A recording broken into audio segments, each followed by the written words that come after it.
Isn't my cup cute? It's my wife's cup. Okay.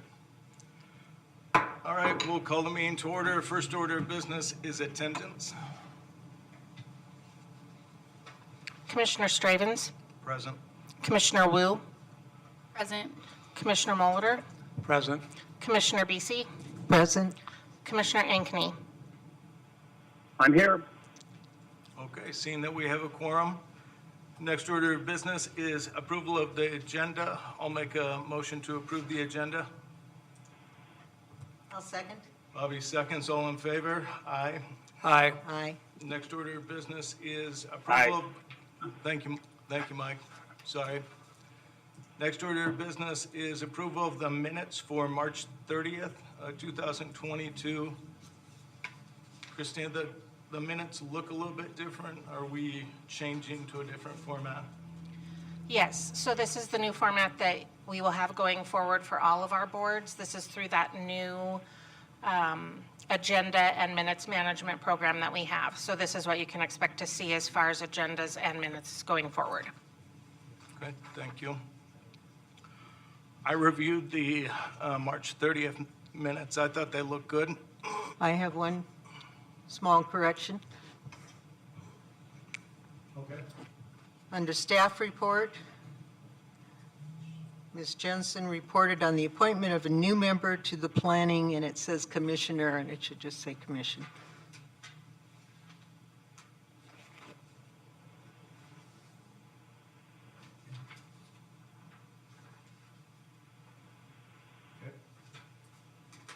Okay, I'll make a motion. Any other changes? I'll make a motion to approve with the noted change. I'll second. Okay, Jay seconds. All in favor? Aye. Aye. Aye. Aye. Okay. Oh, any abstentions? Abstain. Okay, thank you very much. Commissioner Wu abstains. Next order is approval of minutes for April 13th. That was a special meeting. Any changes to the minutes? Okay, I reviewed them. I thought they looked good. I'll take a second. I'll second that. Okay, Jay seconds. All in favor? Aye. Aye. Aye. Aye. Aye. Okay. And Commissioner Wu was here until 6:45. Next order of business is approval of minutes for a special meeting of April 20th. I'll make a motion to approve. I'll second it again. Okay, Jay seconds. All in favor? Aye. Aye. Aye. Aye. Aye. Okay, very good. Thank you. Next order of business is the public hearing for the update to the Municipal Code Title 17 zoning.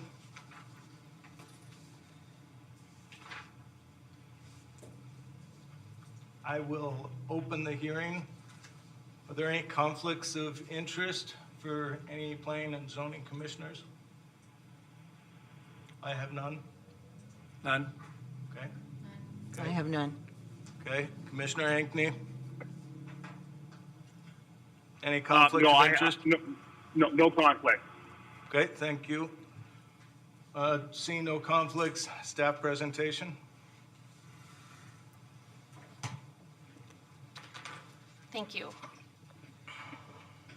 The first time that I went through a entire code update like this was at the City of Spokane Valley. I was a brand new planner.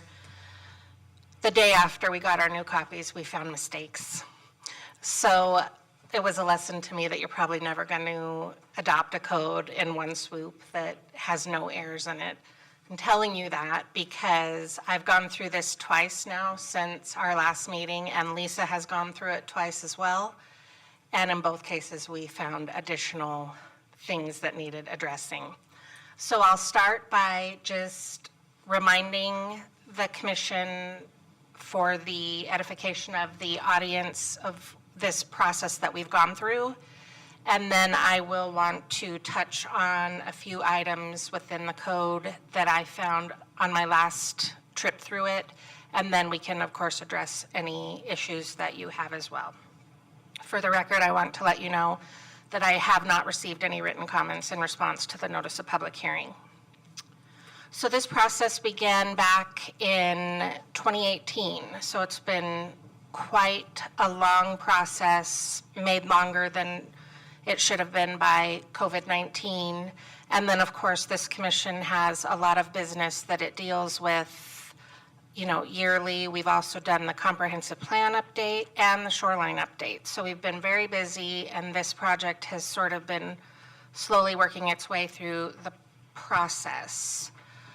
I will just run through right now a brief kind of bullet point list of the things that we changed in the code, starting with amendments to and including consolidation of all the permitted uses into a centralized table. We went through each of those uses and discussed where those uses made sense to be allowed one by one, and then again moved those all into one centralized table. We added a provision at the direction of the City Council allowing for administrative exceptions in certain situations. We came up with more defined definitions for our zoning designations that provide clarity. We reduced a landscape buffer width for commercial properties adjacent to residential uses. We removed the requirement for a minimum dwelling size. We made updates to the parking space requirements and ADA requirements in the C1 and I1 zones. We added, at the request of the City Council, addition of standards for outdoor lighting in residential areas. We converted as much information as possible, including all of the development standards, into table format where appropriate, and then reformatted the entire code to remove any repeated information and just to improve clarity and readability. So with that, in your packet this evening was the final draft of the code, along with two versions of an Appendix A. So I will start with the Appendix A. One of the other updates that we did that I did not just list was to take all of the definitions that were scattered throughout the code and to move them into one centralized place, which is that Appendix A. When the draft came back from the consultant, she had created Appendix A in a format that I found a little clunky and not to my liking.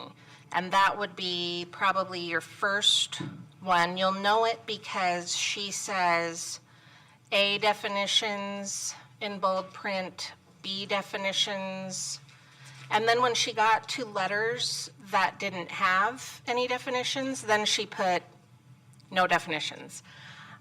I just didn't care for the way it looked. And so the second option that I provided you with tonight is just removing those headings and just having the words in alphabetical order. That's what I'm used to. So that would be my preference as you begin your deliberations. So now just going through the code to clean up just a few items. Some of these, most of them, are highlighted in your packets. So I want to direct your attention to page 3, where I have highlighted craft farmers market Christmas tree sales.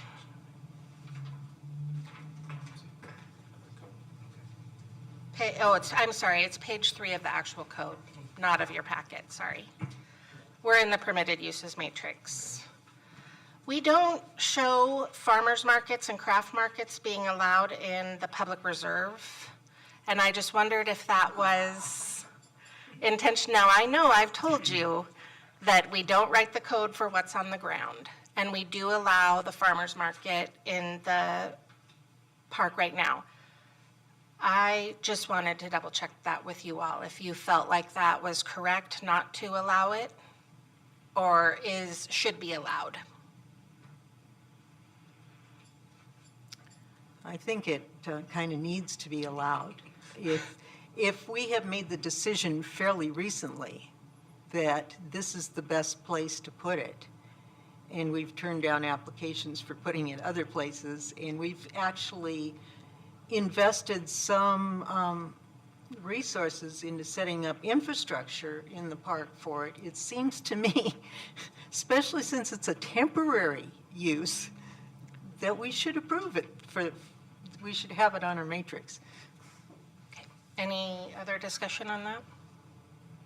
Commissioner Ankeny, do you have an opinion? Mike? I think everything, I think everything's good on it.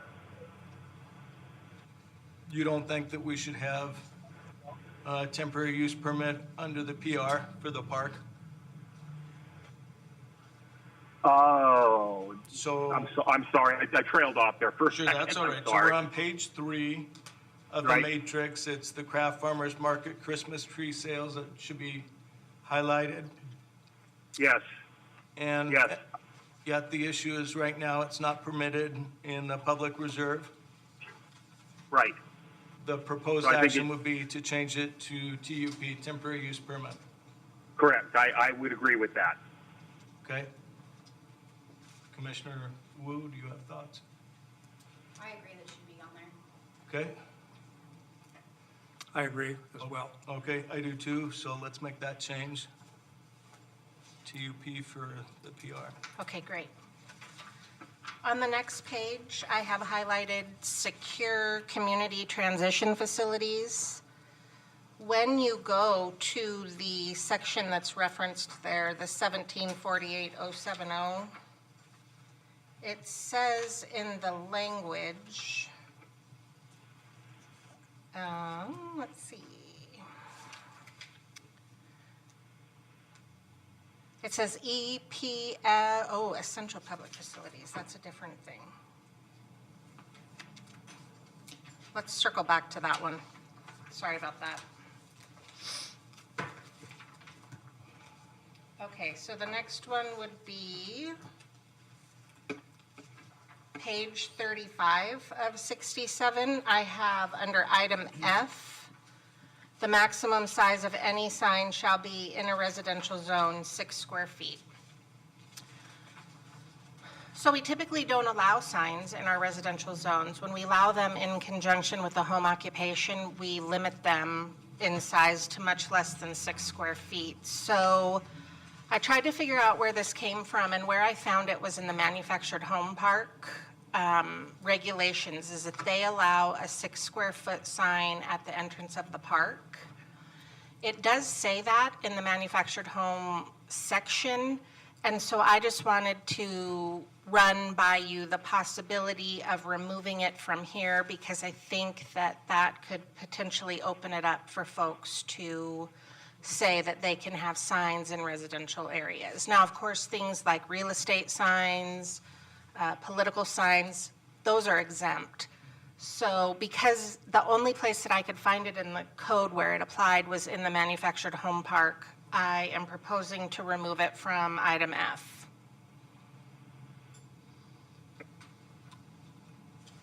Is anyone opposed to that? Any commissioners opposed to removing item F1? Commissioner Ankeny? You'll need to speak. I am not opposed to that. Okay. Okay, then let's remove that. I am not opposed to it either.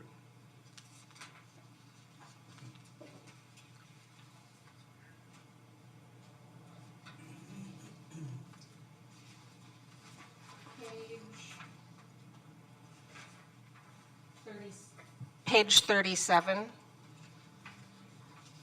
Item B3, the total area of all such signs shall not exceed 32 square feet in any residential district. I'm just proposing to remove residential district for the same reason. That's logical. No opposition, I suppose. I would hope. No. Okay. Commissioner Ankeny, agreed? I agree. Okay. So the next item is on page 41. This was something actually that Lisa caught and it's flagged a couple of times here. You'll see under 1742050, we talk about the M1 manufacturing district, which is not a district that we have, nor, as I understand it, maybe have ever had. So I wanted to chat with you about this and whether or not that just needs to be struck altogether, and as you will see elsewhere, it's repeated, or if that should be changed to one of our industrial zones, probably the I-1, I would think. So that's the question before you at this time. What page are you on? I'm on 41. Page 41 of the code. Page 40. No. Okay, sorry. That's all right. So it's Yeah, we have two referenced page here on numbers. 43. Commissioner BC, do you have any, can you shed light on the M1 manufacturing? I think this might be the old numbering system. I saw somewhere a table that had R1 and R2, which would go with the M1, I think before the last update. And I think that now it probably should be I2. So I think M1 was translated into I2 generally. Just, yeah, point of order, I think you're right. I can't recall if it was, you say I2? Is what, oh, I1. I1, yeah. I1, sorry, I1. I The think it was standard. converted to 2005, might have been, M1 was removed and converted into the industrial, but it was in, yeah, there was an existence at some point, but I do recall it was converted into the industrial zone when the designation identifiers was changed, so. So as a reminder, our I2 zone is strictly the paper mill.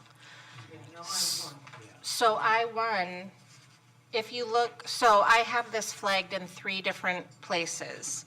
I have it flagged here on page 41. I have it flagged again on page 43, allowing wireless telecommunication towers, which seem like a reasonable use in the I1. And then for the last time on page 61, it calls out correctional facilities, airport facilities, community centers, secure community transition facilities, some of those higher intensity type uses, which also seems to make sense in the I-1.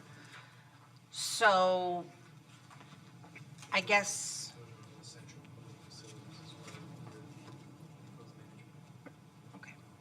This is the table that if you look above it, it's got R1 and R2. There's R1, R2 as well. Yes. So I think this is just a table that's been brought forward with the old system. So those need to be updated as well. Yeah.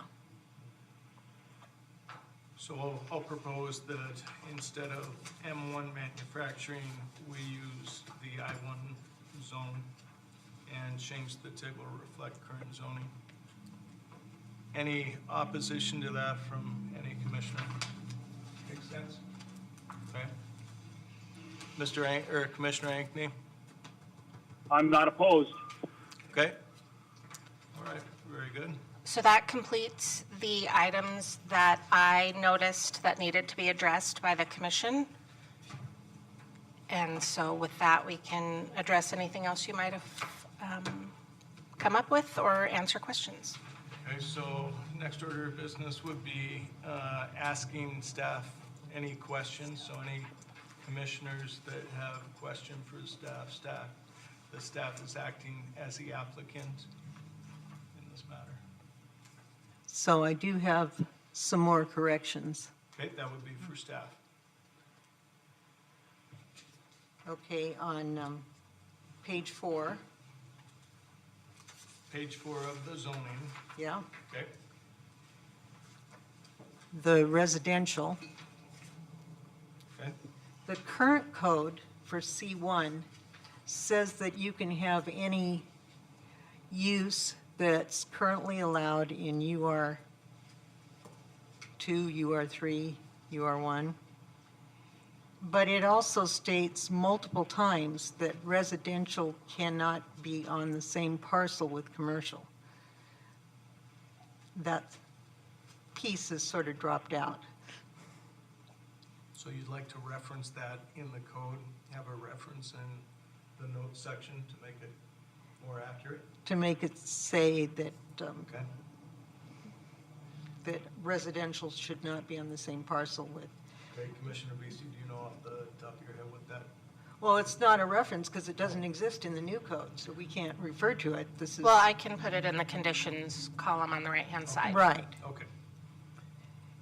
Now, the other thing that has me totally confused, and this is, but I remember vividly that we went through and we changed we had a long discussion and changed C1 so that you could have residential in the same building with commercial, like in the C2, where you could live above your business or you could live behind your business. I cannot find it in there anywhere in the current code.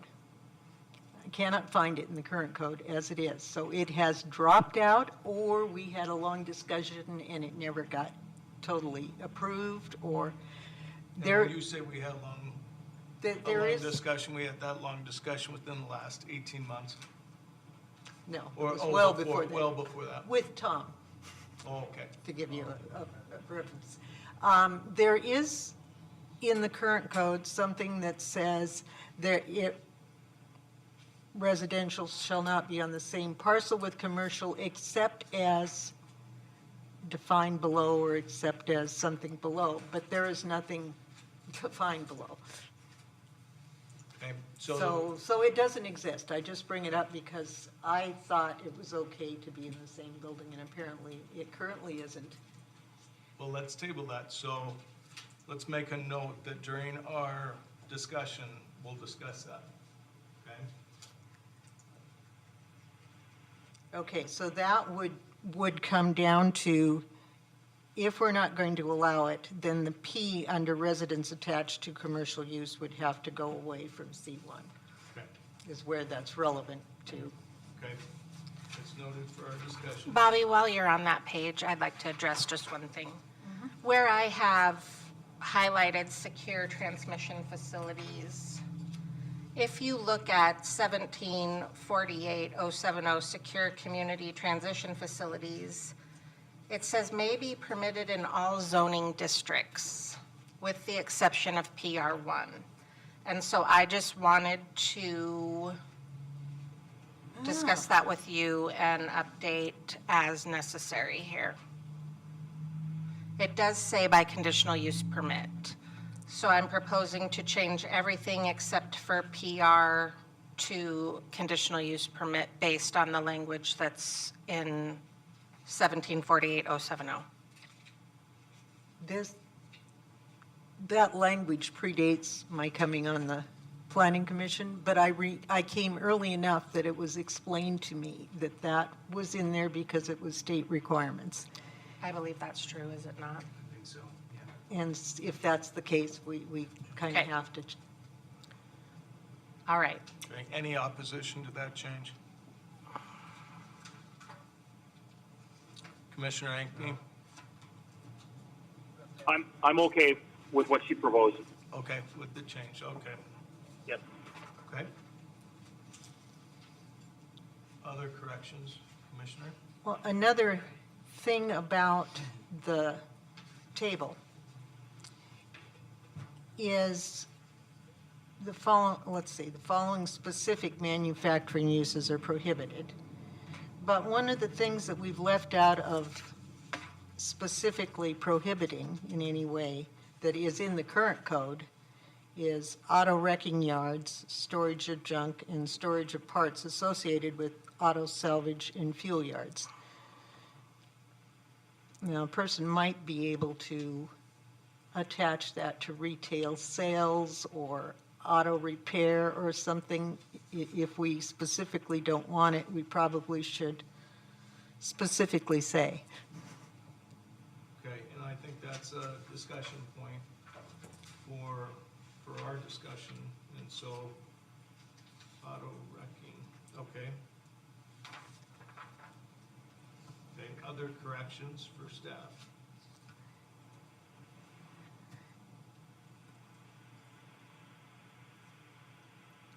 Okay, in the table on page 5, Yes, residential development standards, table 17.2. yes. Some of the other tables don't just say flanking, they say flanking street or flanking side street. I think that that would be a little clearer since all the paragraph explanation is going away. I think just saying flanking is, and I think we have a definition for flanking side street. Okay, so. Okay, so flanking, so what are you proposing, Bobby? That we change flanking to flanking side street or, Oh, I see. so when we come back to this 5 or 6 years from now, we have an idea what we were thinking about. Does that make sense, Christina? Yes. Okay. And Any then- opposition to that? No, good idea. Okay, Commissioner Ankney? You in agreement?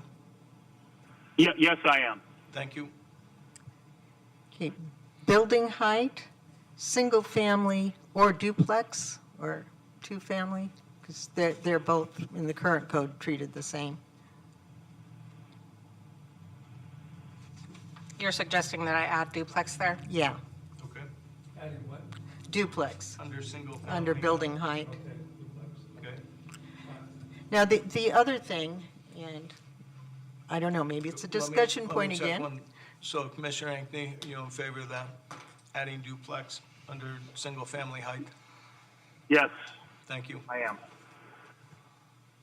Go ahead, Commissioner. In the current code, there is, for UR1, there is a separate paragraph that talks about on lots of 1,200 or 12,000 square feet, that you can have libraries, churches, apartments, if developed in accordance with UR3 standards. Say that So- again, Bobby. There is a separate section for libraries, churches, apartments in the UR1 code that says the lot needs to be 12,000 square feet. Okay. That has disappeared from this table. And I did not find it in any of the explanations when you go further in. So if we want to keep things comparable to what they currently are, I think whether it's a footnote that says this or, Mr. Worst, do you have that? Can you put that on the screen? Do you have that? I have it on this one, let's see if we can project it up there. We can project it to see the difference. 1712.010 or 010 subsection C. Okay. With the conditional use permit there allowed. So you have it for parking, please. so I think we allow them in our table, but we don't have that 12,000 square foot lot address. Here, item C. Sorry, this has to run through its.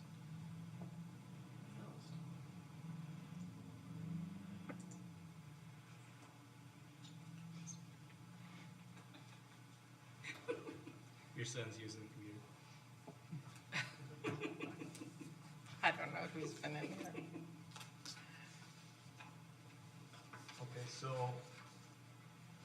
Mike, I'm gonna read this for your benefit. So on property of not less than 12,000 square feet with not less than 100 feet of continuous frontage on a improved street with a minimum lot width the same as that of the lot frontage, the following uses are permitted.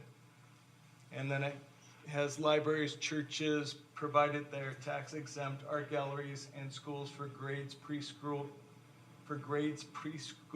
through 12th grade. Other than trade or industrial schools may be allowed by conditional use permit issued by the city council after public hearing before the City Planning Commission in accordance with standards regulating the issuance of conditional use permits as specified in this code. Number 2, apartments and condominiums may be allowed by conditional use permit issued by the City Council after public hearing before the City Planning Commission in accordance with standards regulating the issuance of conditional use permits as specified in this code, provided they are developed in accordance with the requirements of the UR3 zone. So that's what we're talking about.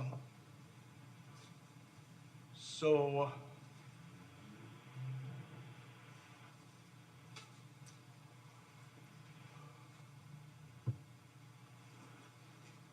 I think that sounds good to me.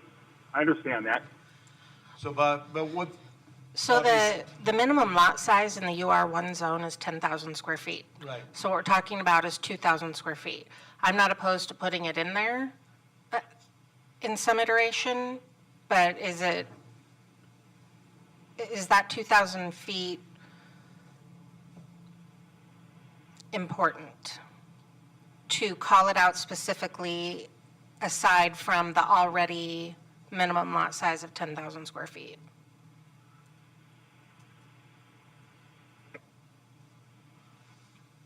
so Christine, what you're saying is you're all right to leave this in here. What I'm saying is that if you look in the permitted use matrix, Mr. Wurst has been doing that. Yes. We do show those uses as conditional use permit in that zone. Okay. So really, the only thing that is not there is that 12,000 square feet. Okay, I see. Do we feel The strongly qualifier. enough about that extra 2,000 square feet that we want to make sure that that gets inserted somewhere? Or are we comfortable going with just the minimum lot size that's already allowed in that zone of 10,000? Commissioner Busey. com- Go ahead, Commissioner Ankney. I'm comfortable with the 10,000 number. So I'm comfortable with what's already in the code. Okay, I so don't have a- you're yeah. comfortable with the current, which is leaving the table as is and having Yes. the specific 2,000 in this section? That's the proposed. No. I don't think that 2,000 feet, since it's a conditional use permit, I think then we can look at it when those instances rise. So I don't think I don't feel strong about that 2,000 feet. Okay, Does that make sense? I believe so. I think we're all on the same page. Okay, perfect. Thank you. Commissioner Busey. Well, I noticed that it was specifically called out in here, so when these people wrote it, they felt strongly about it, enough about it to write a separate paragraph for it. But beyond that, I am concerned about losing the part where apartments being developed in accordance with the standards of UR3. We've actually used that one. Okay, you can have apartments, but you need to follow these developmental standards.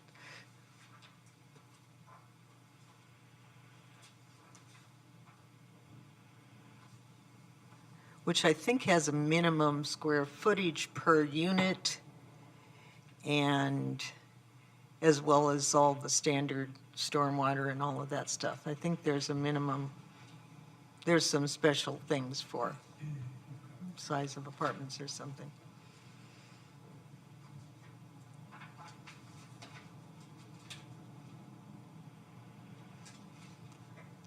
It may be best then just to take that paragraph and move it into the I-1 specific regulations. This, You are one. UR1, you are sorry. one, yeah. Okay. There's too many acronyms. So that would be 1710. And I could just take that paragraph and move it. Yeah. Okay, that makes sense. So, Commissioner Ankney, I know it's probably quite difficult for you because you don't have the screen in front of you, but what we're proposing is taking this paragraph, which specifies certain things on 12,000 square feet, not less than 12,000 square feet. And we're going to include that in the UR1 zone under its own section, which will be 17, do we know? 1710-040. So 1710-040. So we're keeping it consistent with the current code. Is that clear? Does that make sense? That makes sense, and it makes Okay. sense. Very good. Any commissioner opposed to that change? Okay. Seeing we're all in agreement, please continue. Commissioner BC, you have corrections. Remember, if it's a discussion matter, we should discuss that in our next stage of this, right? After public testimony. So right now, it's corrections for staff. Yeah. So on page 7, 17.12.010, it just says animals. So I think, kind of grammatically, household pets as defined should maybe say after that are allowed or are permitted. Otherwise, it almost sounds like you have to have them. I see. The same for keeping up to 4 female fowl or 4 rabbits is permitted or is allowed. And the same for the maintaining, raising exotic animals should be is prohibited. Okay. That makes sense. Any opposition to that? So we're making it a clear statement. Yeah, explicitly clear grammatically. Commissioner Ankney, are you in conformance with that? Do you agree with that? Mike? Yes, I agree. Yes, Okay. I agree. All right, thank you. Everyone else agree with that? Yes. Okay. Okay, seeing how we're in agreement, let's move forward with those changes. Page 8, the same thing exactly for UR3. Just say are Okay, allowed or permitted. very good. And then prohibited for the exotic animals. Okay.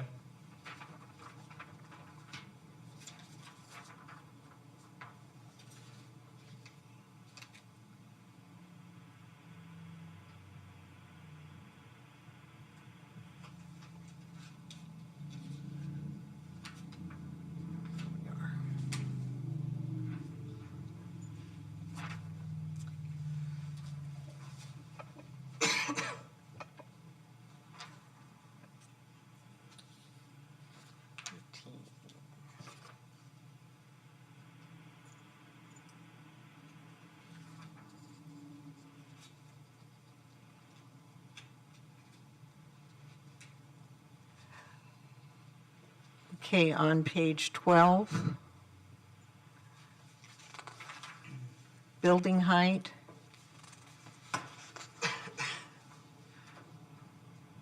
Trent frontage, the 45 feet maximum, but it's 45 feet maximum actually if it's not adjacent to a residential zone.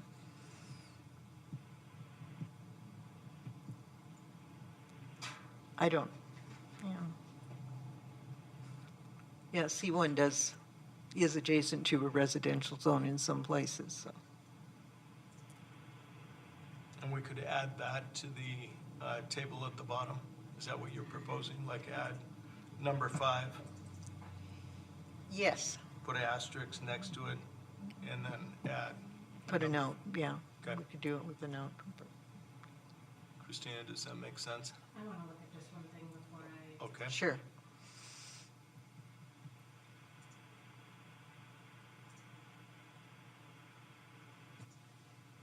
Say that again, Molly. In the current code, you can have up to 45 feet if you've got frontage on Trent, but if it's adjacent to a residential zone, then you can't.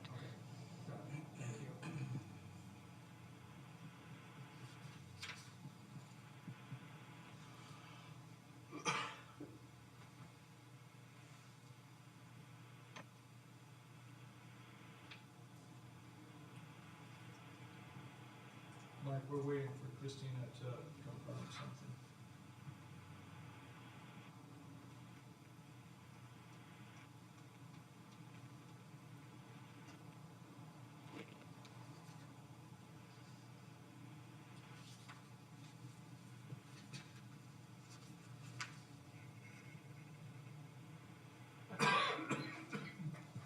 I'll make a note of that.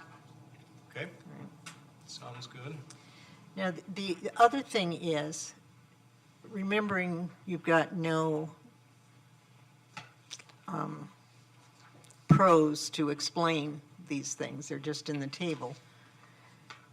Mixed-use lot, total lot coverage, and commercial-only total lot coverage of 85% and 70%.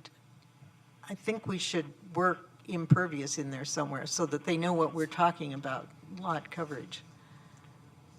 Where it says, so we're on table 17.3, under site coverage. You're proposing that we add another column, or not column, another line going across that would say impervious surface. Or under site coverage, have it say impervious surfaces. Just so we have an idea what ballpark we're talking about. Okay, Christina, what are your thoughts on that? I don't think it's necessary. That's on the commercial only, we do have a reference to footnote 1, building and structures limited to 50% of the site area. Without that word impervious, that could be confusing to people. Well, you said I could, but now you're saying, We still, we still have impervious standards though, correct? well, these are them. We don't have it This is in the it. general. I don't think so. No. We took that out. This is it. Okay, so, I can't remember where it was, but I remember reading something in here about impervious surfaces. yeah, so Commissioner Wu, you probably would like a little bit of explanation, and the public should too. So we used to have impervious surfaces, and so it was a separate section, and it got somewhat confusing because what we changed, and correct me if I'm wrong, Christina, what we changed it to was total lot coverage. So we used to have kind of convoluted language that said the same thing, but it wasn't very clear. And so what Bobby's saying is, because we had that language impervious, and there were reasons why, and I think the reasons were valid, and so it had been in the code for impervious, as long as it doesn't become convoluted. That's my only concern. Well, the problem we kept running into was some of our zones said you can have this much impervious surface, and some of them said free from impervious surface and had the numbers flipped. So it was good to get things that way. I would recommend saying site coverage including impervious surfaces, and then give those percentages. And then that note 1 makes a lot more sense when you go read it, and it talks about buildings and structures limited to 50%. Okay, And Commissioner. suddenly you've got all the context there. Right. Okay, Commissioner Wu, what are your thoughts? I understand what she's saying. So total site coverage is 85%, including impervious surfaces. Is Okay. that correct? Mhm, Which that's makes sense. correct. Is that what it was previously? That's Yeah, a what- version of what it was Okay. previously, yes. So, If that's comparable, then I think that that's probably important to include. okay, sounds good, thank you. Commissioner Molitor? I think including impervious in that area would be good. Okay, Commissioner Ankney? Yes, including impervious, that's fine. Okay. All right, so let's include that, Christina. Okay. Okay, next issue? Or next correction?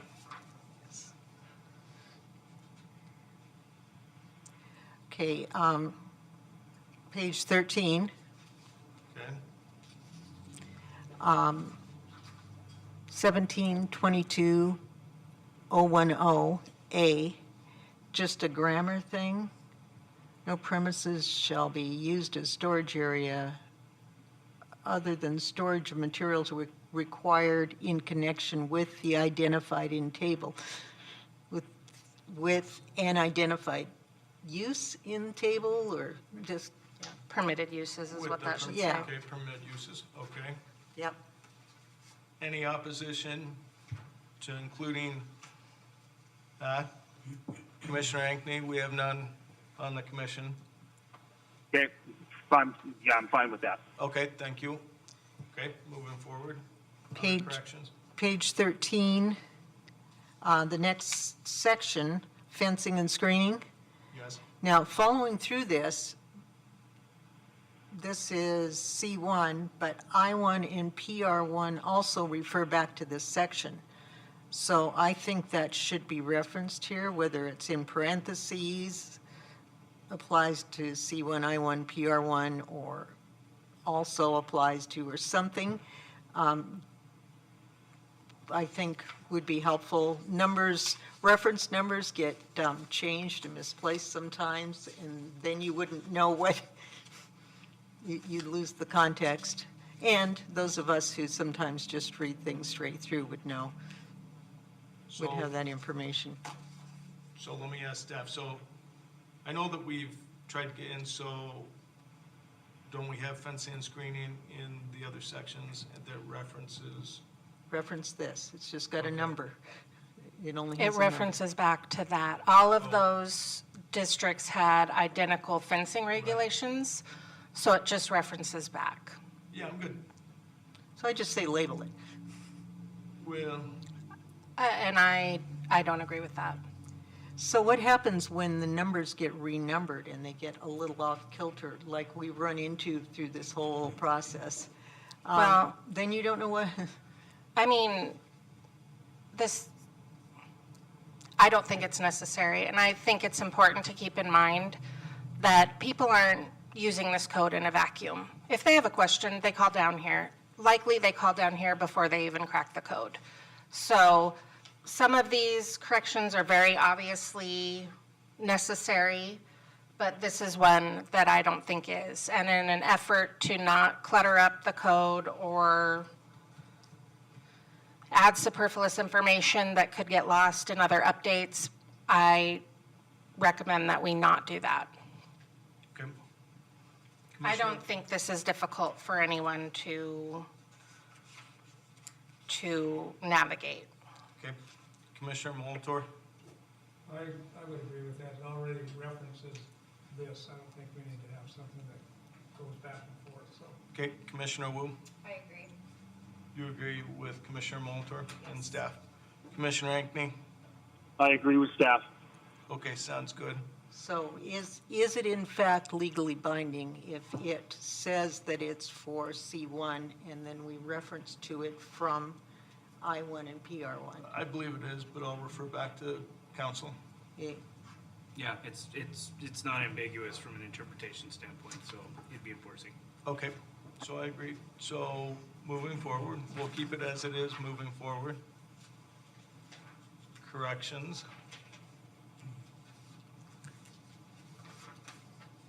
Let's see, I think.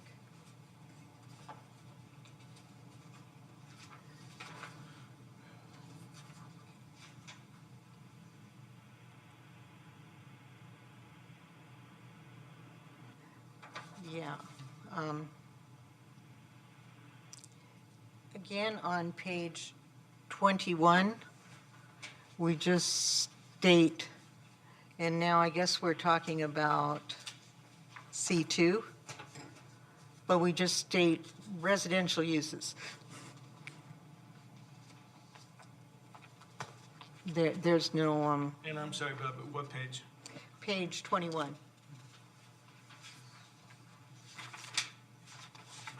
So coming into this, as someone just reading it, which is what those of us that don't call Christina and I know I'm not the only one because I've talked to other people, Okay, so page 21. And at the top, number 2, it just simply says residential uses. They are combined in the same development and structure with any of the permitted uses. So I think it needs to say residential uses are permitted if. So if you look at page 20, under the heading for that chapter, it says where permitted pursuant to table 17-1, the following conditions shall apply.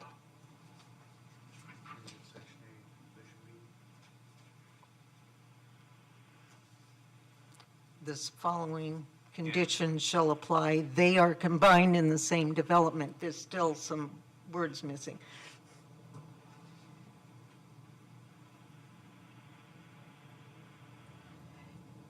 B is okay.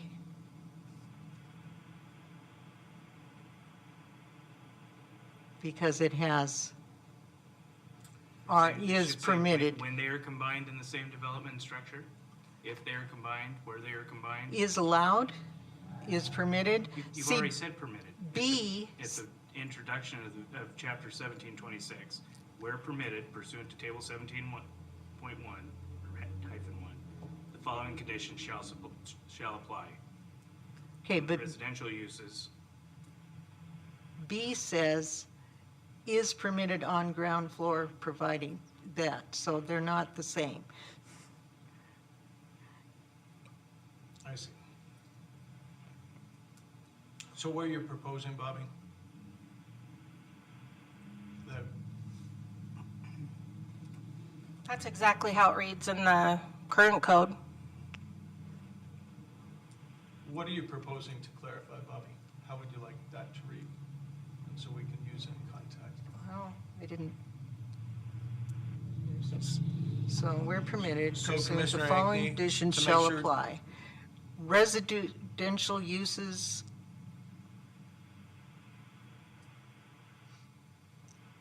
must be combined in the same door. Can you just take out they and just say are combined in the same development and structure? It maybe must be, or, yeah, because what we're really saying is that they have to be in the same building. And I'm not sure we've said that anywhere else. We've implied it in the table, but I'm not sure we've said it. And you don't think the following conditions shall apply covers that? So let me make sure The that they Commissioner, doesn't, Bobby, let me make sure that Commissioner Ankney understands. Are you following, Mike? Do you understand what the issue is? I do. Okay. I good. do.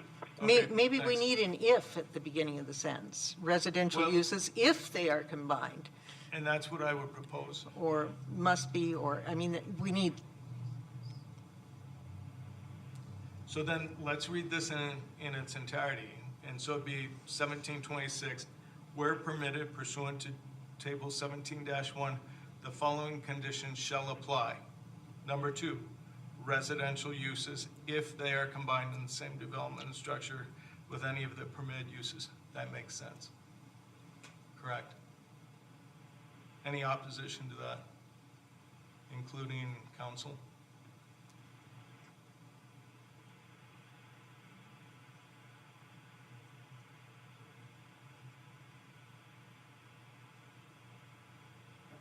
trying to get clarification here.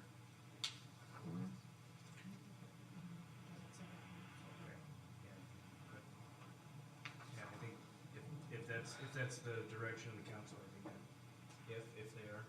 If they are. So if we add A, it clarifies.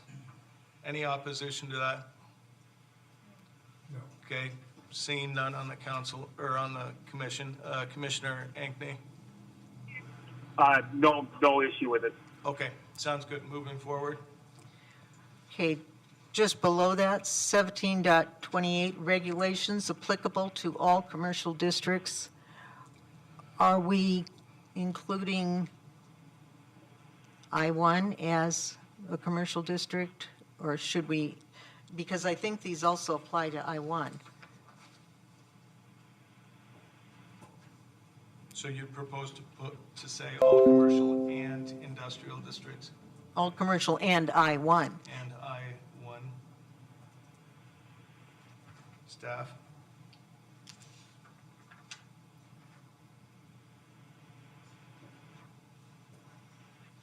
It appears to make sense since we have C1 and C2 and we designate them as commercial to clarify to have to all commercial districts and I-1. So if you look at page 23, 17.32, Yep. it does outline the development standards there for storage, landscaping, off-street parking, fencing and screening, and outdoor lighting. Well, doesn't outdoor lighting just come back to here?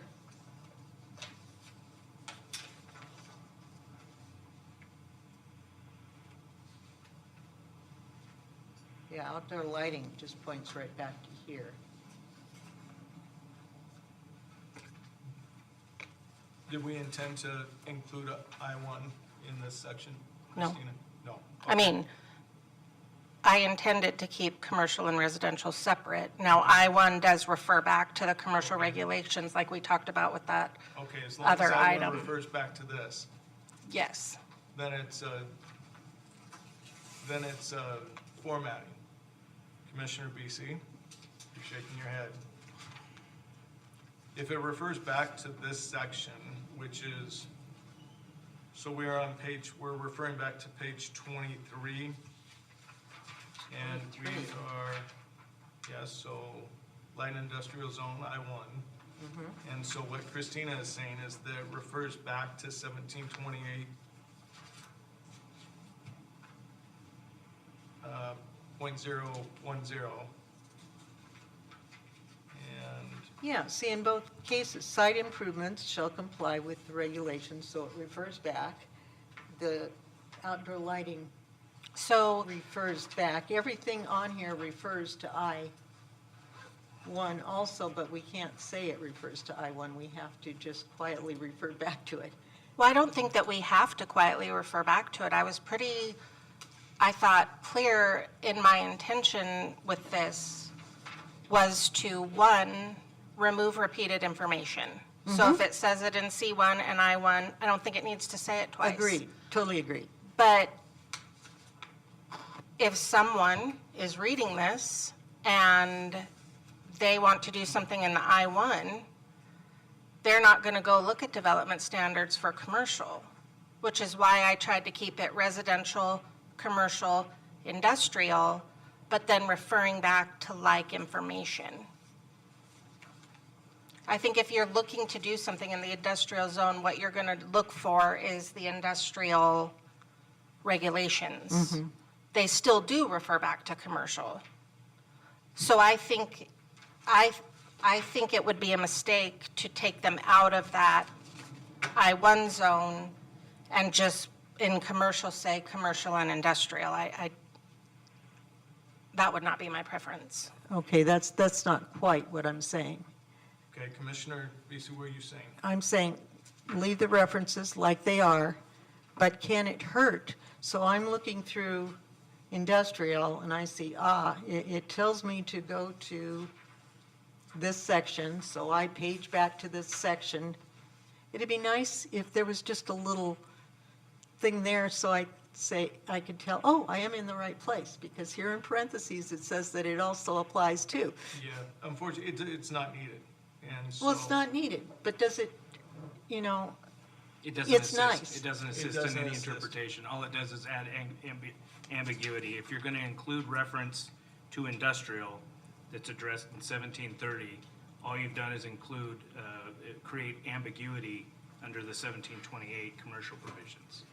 You can reference by citing back to that provision, and it's not legally ambiguous to incorporate those standards into a separate section.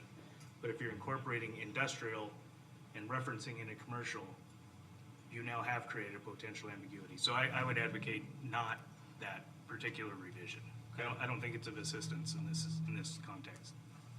I agree with council, and I feel strongly with council. Does that make sense that, Yeah, I'm understanding Okay. from what he said. Okay. I come at this from a English major who has learned to write things clearly, explain things, make things easy for people to know what you're talking about, rather than from a strictly legal.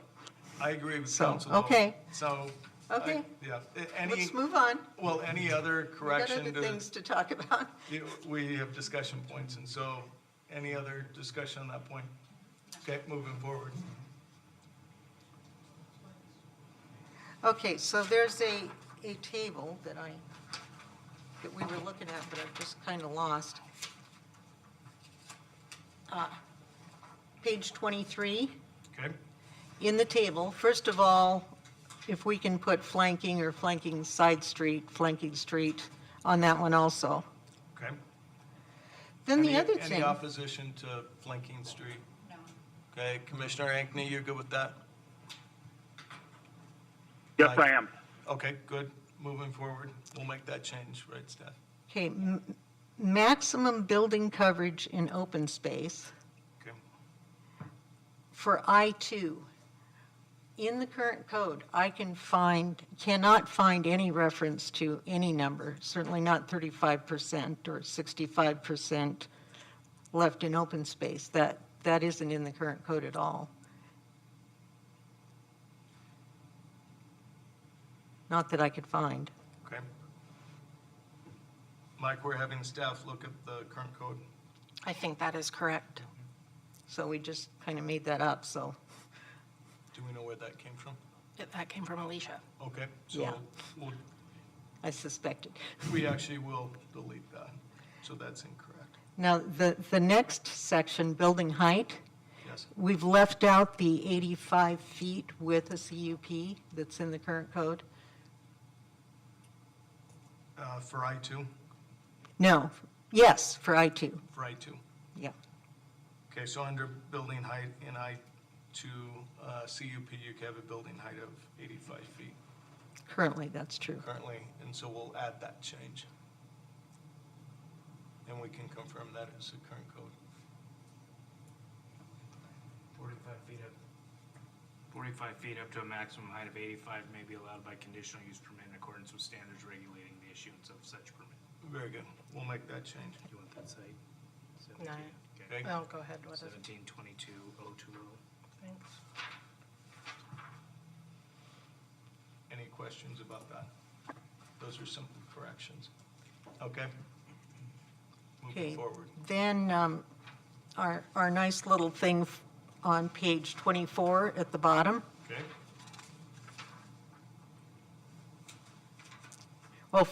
Before we get to that, actually, the off-street parking, 17.32.040, refers back to table 17-4 for Yes. parking. Yes? I'm wondering why we aren't referring back to the whole section 17.22.030.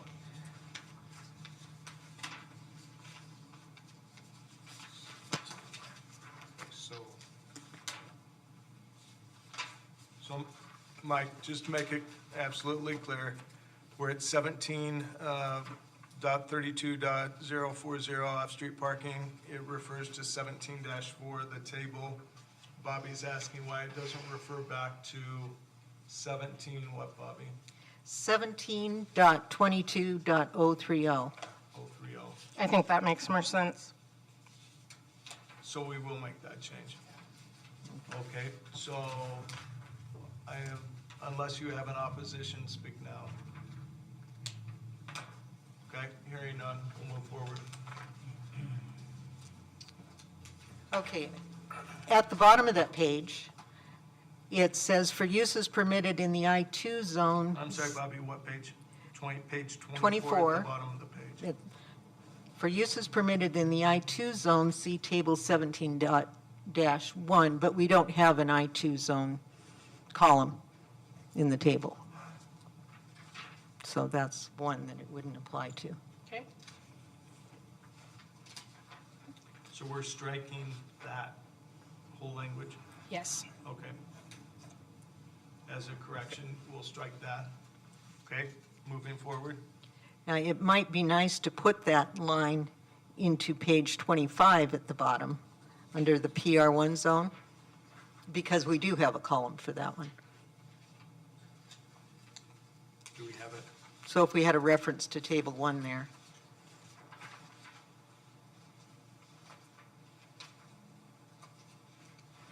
Does that make sense, Steph? Okay, so that does make sense, so let's add that as a correction. Okay, moving forward. Page 26, table 17-6, building setbacks, says maximum building coverage and open space. Is that for maximum building coverage, or is it open space? That's just maximum building coverage. Okay. So we'll delete and open space. Yes. Very Okay. good. Nice catch on that, Commissioner. Okay. Talk about ambiguous.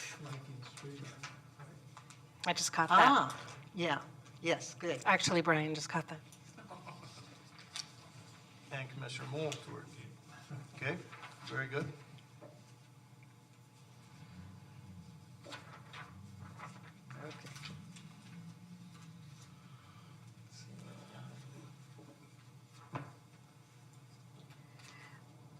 Simple grammatical, page 30, D.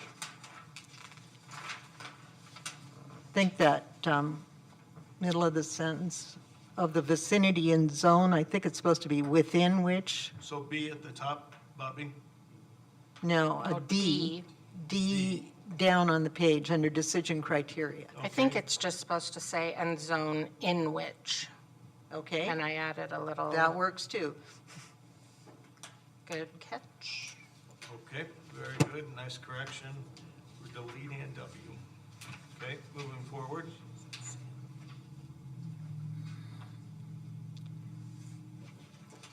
And this was kind of a question. Page 35, we're in the sign code now. Okay, Changeable signs may be allowed by special sign permit yeah, which letter? K. Bobby? Okay, letter K. in the second group there. Talking about special sign permit in area zone commercial or public reserve. We've left out I-2. And I don't know what, I didn't have time to look up the current code. Do we define changeable sign? What's a changeable sign? We do define it.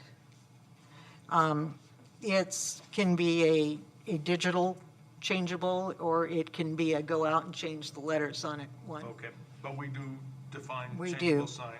Got- And so you're saying that, We've always done special sign permits for I-2s as well as, in area zone commercial, which would encompass C2, C1, C2. C1, C2, or public reserve, you think we need to add industrial, is that what you're proposing? Like I say, I don't know if it's currently there, but we have acted as if it was there. It's not there. It says changeable signs may be allowed by special sign permit in area zone commercial or public reserve. There's no reason we shouldn't have it, I-2 be allowed also, is there? So let's put that, that's not correction, so that'll be a discussion point. That's our number 3rd discussion point. I'm sure Are Commissioner. you keeping Wu- track of page Commissioner Wu is keeping track. numbers? Yes. So we can find them again? And always, yes, the junior commissioner is charged with that now. I'm keeping track. Okay, Okay. next correction. Mike, just to be clear, we're still on corrections for staff. Perfect. I'm following. Okay, this is probably another discussion point we'll have to have on page 49, under variance permits. We can hold that off till we, Okay, number Discuss 40, things. Yep, page 49, got it.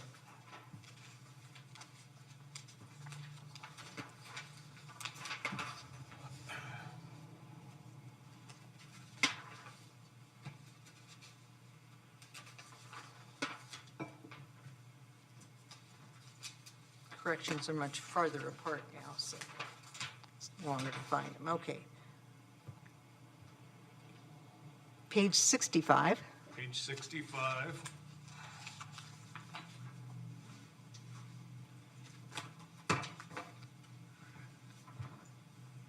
Bottom of the page, permitted types of homes, Under- So what letter? D2 D2, says if the requirement in A4A of this subsection is not met. I could not find an A4A. okay. That appears to be a correction.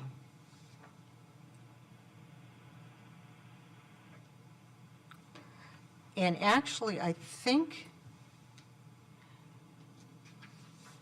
it,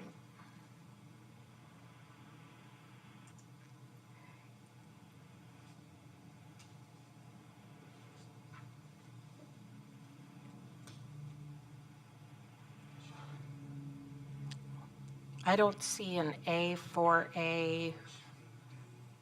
yeah, it logically should be D1. Oh, I see, yeah. That A4A, I don't know where that came from. Well, it used to be A for little a, Yeah, and now it's D1. removed. Oh, I see. Okay. So it should reference D1. Yeah. Basically, the paragraph above it. Right needs above it, yeah. reference. Okay. Okay. Yeah. Okay, good correction, thank you. Okay, now we're into definitions. And Well, we need to decide which definitions, yes, which I think is a discussion point, not a correction point. but we've got corrections in the definitions that we need to address.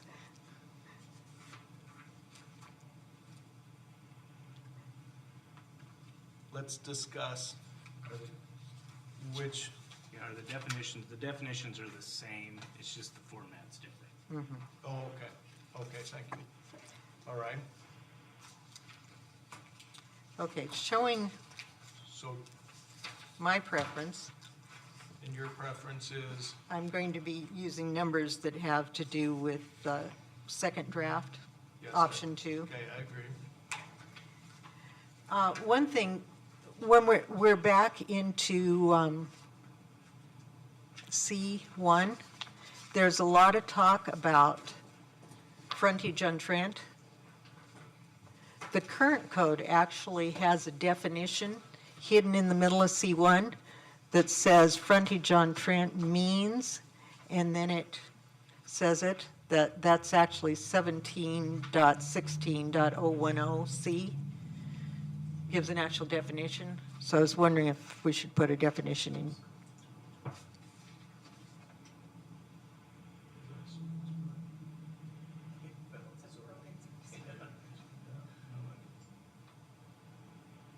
C, Yeah. Thank.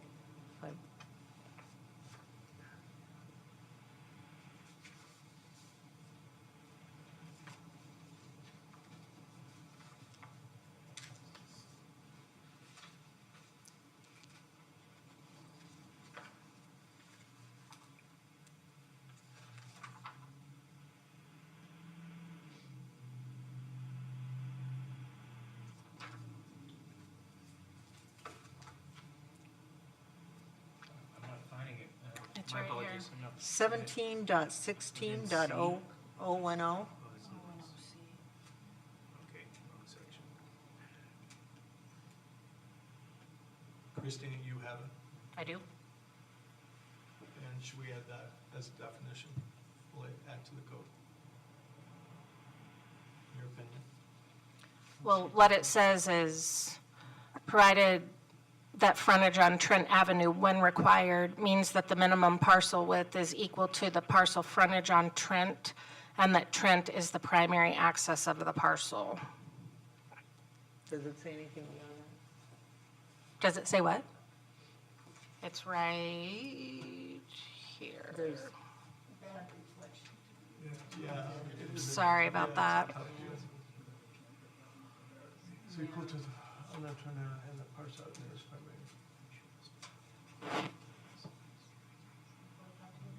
I don't think so. I don't take it out and just make it linking straight. I think that in the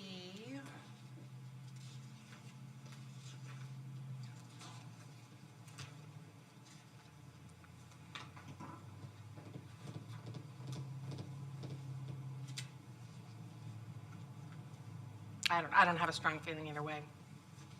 We can put it in there. seemed to me it'd be easy and we'd be Okay. keeping what the Any opposition intent was. to including it? Okay. Commissioner Ankney, any opposition to including it? No opposition. All right, so let's include it. Okay. Thank you. Okay, then if we go to accessory use or building, on that first page, we get to a perfect example of things Christine is always trying to tell us.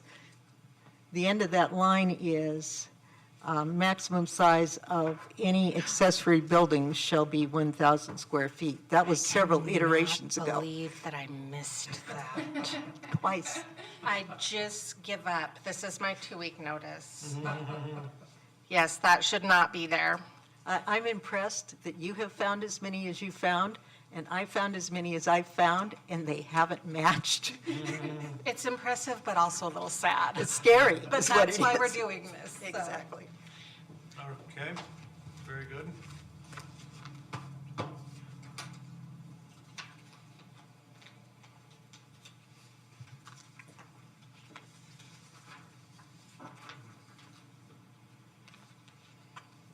Okay, on page, uh-oh, That happened to me, Bobby. suddenly Take I'm, your time.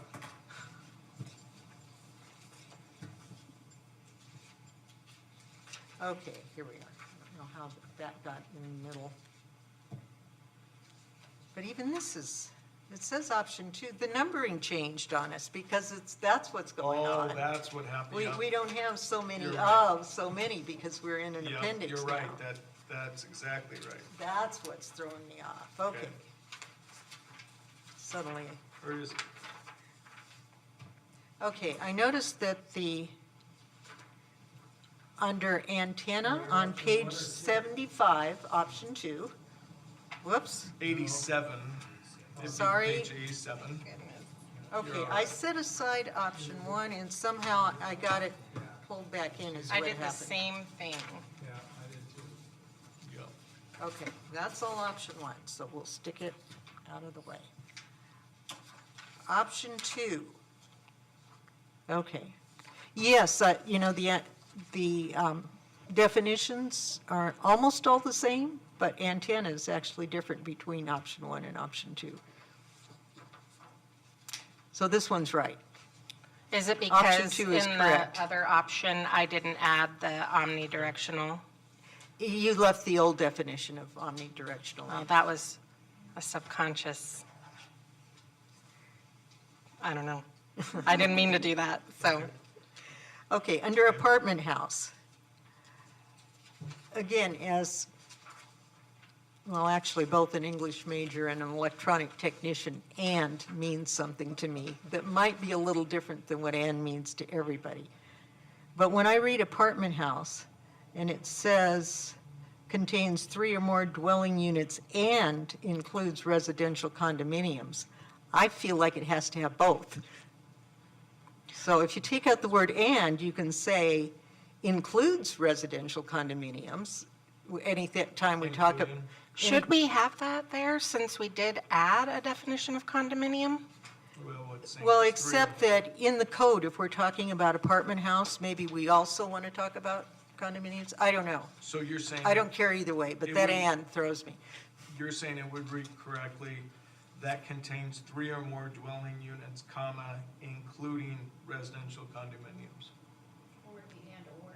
Yeah, I think it would I'd suggest means any building or portion thereof that contains 3 or more dwelling units, period. Apartment house may also include residential condominiums. yeah. Yes, Okay, that would be. okay. Let's make that change. What did you say, may include?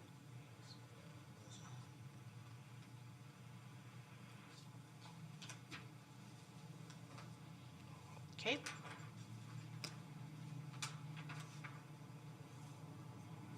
Yes, here we go. Second time you missed it. Page 90.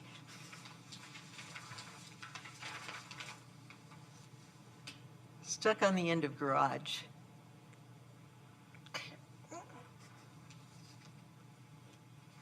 I never even knew that one was there.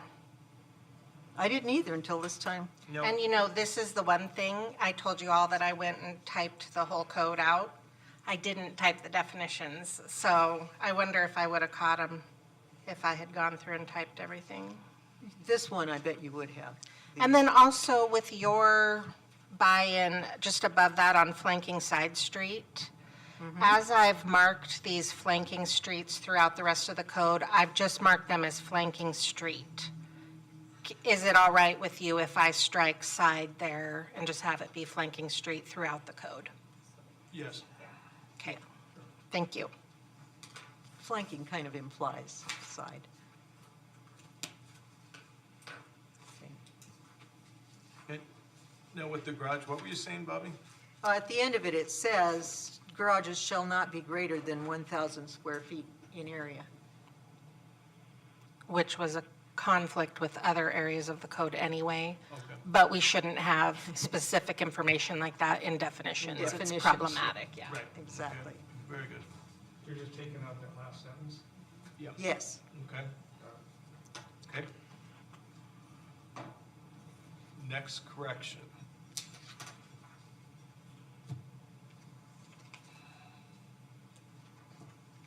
Page 91. Low-intensity commercial. And on the end of it, it's stuck, it is the intent of this zone to be far less intensive than uses in the C1 zone. It's because it was pulled out of the C2. The Galicia pulled it out and got one sentence too many when she pulled it out. So that shouldn't be there? No, Okay. it's not part of the definition. Okay, very good. Mike, are you still with us? Yes, I am. Very good, thank you. All right. Other corrections? We're almost through with corrections. Page 93, and this one, I don't have strong opinions on, except related equipment. Just kind of seems out of nowhere.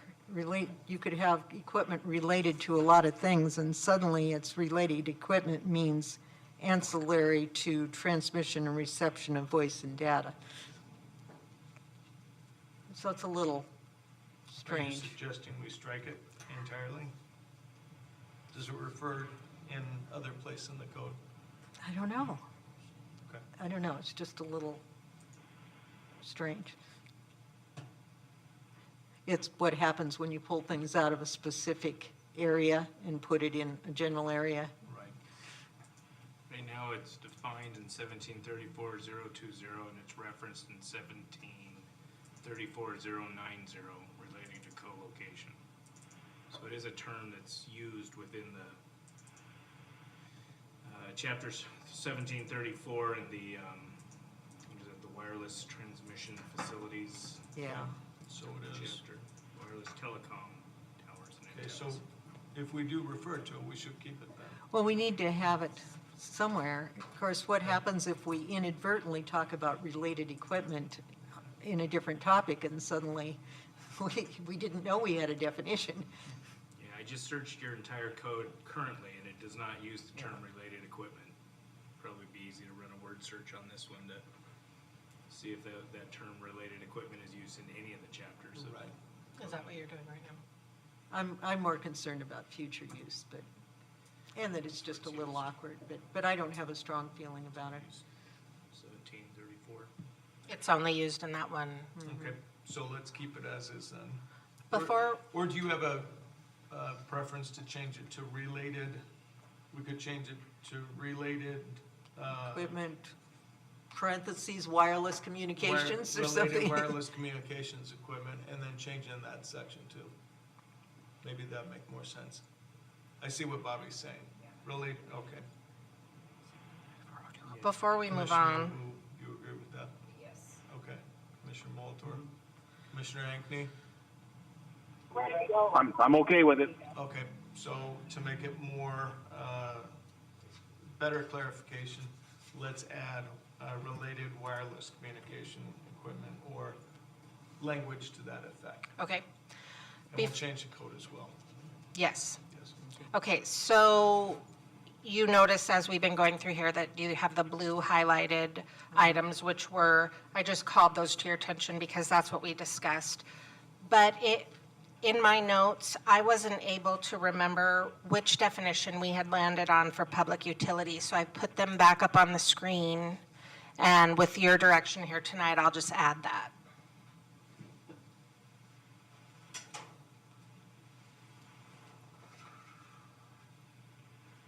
Okay, so.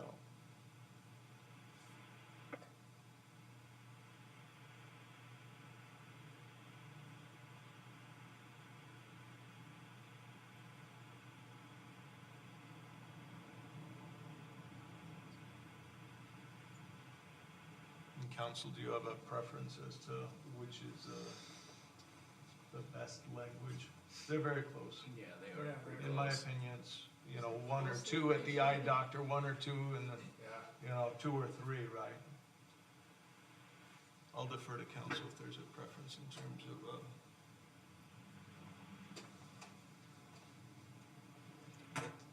Just trying to compare, the difference between Valley and Liberty Lake is, Closely. Right. where is it? a Closely closely regulated regulated. versus a regulated. Just regulated. Yeah, I actually prefer the city of Spokane Valley's, just because I'm not, either you're regulated or you're not. I'm not entirely sure what closely, Yeah, I agree. and same with the county. I'm not entirely clear what it means for them. Okay, so I'll propose that we use City of Spokane Valley.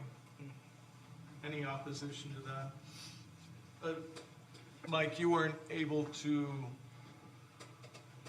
see that. I'll read it to you, so. Now, I'm not opposed to it. I'm familiar with it. Okay, very good. Thank you. Thank you. Okay. Any other corrections?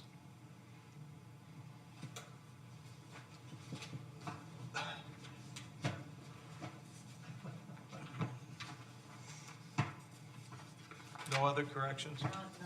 Okay. Questions for staff?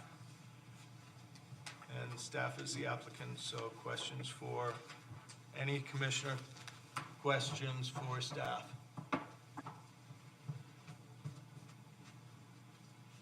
Okay, Nothing from me. okay, Commissioner Ankney, do you have any questions for staff?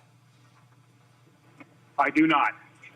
Okay, we're gonna take a 5-minute recess, and we'll come back, and so 5 minutes will put us at what would that be? 7:41, thank you very much. And remembering that we're still live. Yes. Christine, do we have water? Okay.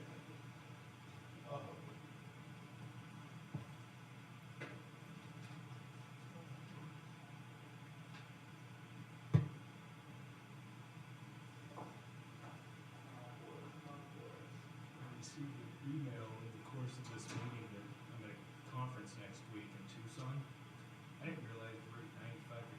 Tucson right Oh, now. my gosh, I don't know what clothing I have to wear right now. really? Wow. 95 degrees in Tucson Thank you, Kelly. right now. I go down there for a conference next Oh, week. yeah, you're staying at the Lowe's. Yeah, you'll have to do that hike I told you about. Yeah, well. 95's nothing. That's nothing. You'll have to tell me how you like Lowe's. So you know where I stay is Ventana Canyon Lodge, so it's just down from you. Yeah. Don't stay there. Don't take my room, my friend. There's only 50 rooms. You would actually like it. So my wife and I stayed at the Biltmore in Phoenix. We expected 5-star. Yeah. Was not 5-star. And this place, it's old condos, so they built like 10, or no, I'm sorry, they built 50 condos. And for some reason, they didn't sell out or something, so they rent them. So you're, in a golf resort community, there's, Sure. I don't know, like 10 pickleball courts, there's 2 golf courses, really nice pool, things like that. They charge you $150 a day for a resort fee, but no extras. And the food is subsidized. And so really nice sandwiches, $10, $12. I mean, it's kind of a nice place to go, actually. Which place are you talking about? In Tucson, it's the Ventana Canyon Lodge. And so Brian's going to stay right up the road from it, which is Lowe's Canyon. It's a Lowe's brand. Yeah, it's nice. Was it Biltmore, isn't that where Frank Lloyd Wright frequented? It was. And so, Oh, wow, yeah, but what happened was, and so I did some research, it really was not a nice experience. So it used to be kind of small, right? Well, they've expanded, and they keep expanding, 700 rooms. So, Oh, wow. and so to give you an idea, there's only one coffee shop. And Sunday morning, guess what they decide to do at 7 o'clock? 700 rooms? Yeah, and at 7 o'clock, they decide to do maintenance. So you have maybe one of them fairly frustrated people that want their latte or their cappuccino, right? And here's what really got me is you pay a resort fee, but if you want to play on one of 4 pickleball courts, they charge you $30 per hour plus $6 for each hour as a service fee, not just one transaction fee. And so it was, it was not. And then what they're doing is they're having people come and you can pay a pool fee to sit by the pool. Don't even have to be part of the resort. No, you just pay $30 and That's what I would do. You pay separately to swim, or is it just? You can sitting? enjoy the highlights well, for a it's, small if pool you want a fee. cabana, if you like a cabana, Bobby, then it's even more. Oh, yeah. Yeah, so. All right, well. So Mike, we're just about ready to go back. It is, I guess we have a little bit. And we can go back early, can't we, Brian? If Mike's Or do there. we have to Well, wait? if Well, we of course, announce the people may public, have- yeah. Oh, okay. And what time is it? Well, we just have one more minute. Okay. 7:41 is on my clock. Okay. Wait for the public.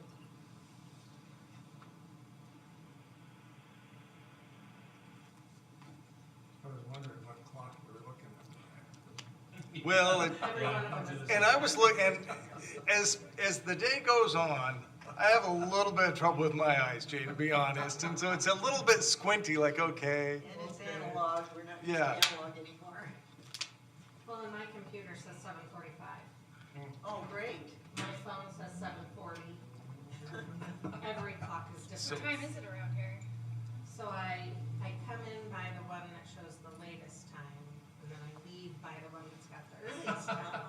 There you go. So Savannah, this is probably, I don't know, 3 years ago, and we're going through this stuff, and I realized I can't read that well. And so Bobby's kind of looking at me, and I'm going, and it's like 8 o'clock. Yeah, and so I ended up going to the eye doctor. Yeah, it was a little bit of experience, but I read fine at like 8 in the morning. Oh, I'm on it. But as the night goes on, it's like, oh boy, oh boy. I went into a friend's house once, and she was standing at the stove, and the cookbook was on the floor with it. And I went to pick it up, and then she dropped it. She said, "No, don't touch that. She needed it down there, that's how she could read it, Oh my goodness. Well, in Savannah, you'll experience this. I know Jay and Bobby have had this experience. You go to a nice restaurant and the lights are down. Oh, I can't see anything. And my wife, I have to say, look, honey, I'd like some tuna, maybe if they have tuna, maybe. Yeah, I mean, so I'm looking, but there's no way. And even when I was younger, I don't think I'd be able to see that. We went to a really nice restaurant in Scottsdale, and it was, I'll have the tuna, just assuming that it's on. Oh boy. Yeah. All right, we're probably done. Should we wait for council, or are you good not to wait for council? You're just gonna go to deliberations, because you're gonna call for Public testimony, Well, yeah. we're going to, at some point, discuss. We are, yes, yeah. Okay, we're back in order. Next order of business is, there's no further questions for the staff applicant, and so we'll have public testimony. Seeing that we have no public for testimony, did we have any written comments, staff? Any comments? No written comments, no. Okay. I have to excuse myself. I'm sorry. There's a matter at my house that I have to go tend to. Okay, very good. All right, thank you, Mr. Worst. Okay, so there's no public testimony and nothing's been received. And so nothing's been received by staff, No. okay? So we're going to I'll make a motion to close the public testimony, Second that? okay? All in favor? Aye. Aye. Mr. Ankney? Aye. Thank you very much. All right, so now we're going to, there's no further comment, and now we're going to deliberate. We have, according to Commissioner Wu's list, we have 4 items to discuss. The first item is C1 and residential. Commissioner BC, would you like to get us started? Well, the problem is that that residential needs to be on a separate lot from commercial currently, and I would hesitate to change that, so I think, need to have that as a condition. And the residents attached in the same building with the commercial either never got there or disappeared. It's not in the current code, so maybe that needs to be addressed at another time, I don't know. Okay, I would think that we'd want to address it now since we're changing the code, and it was Sure. an omission.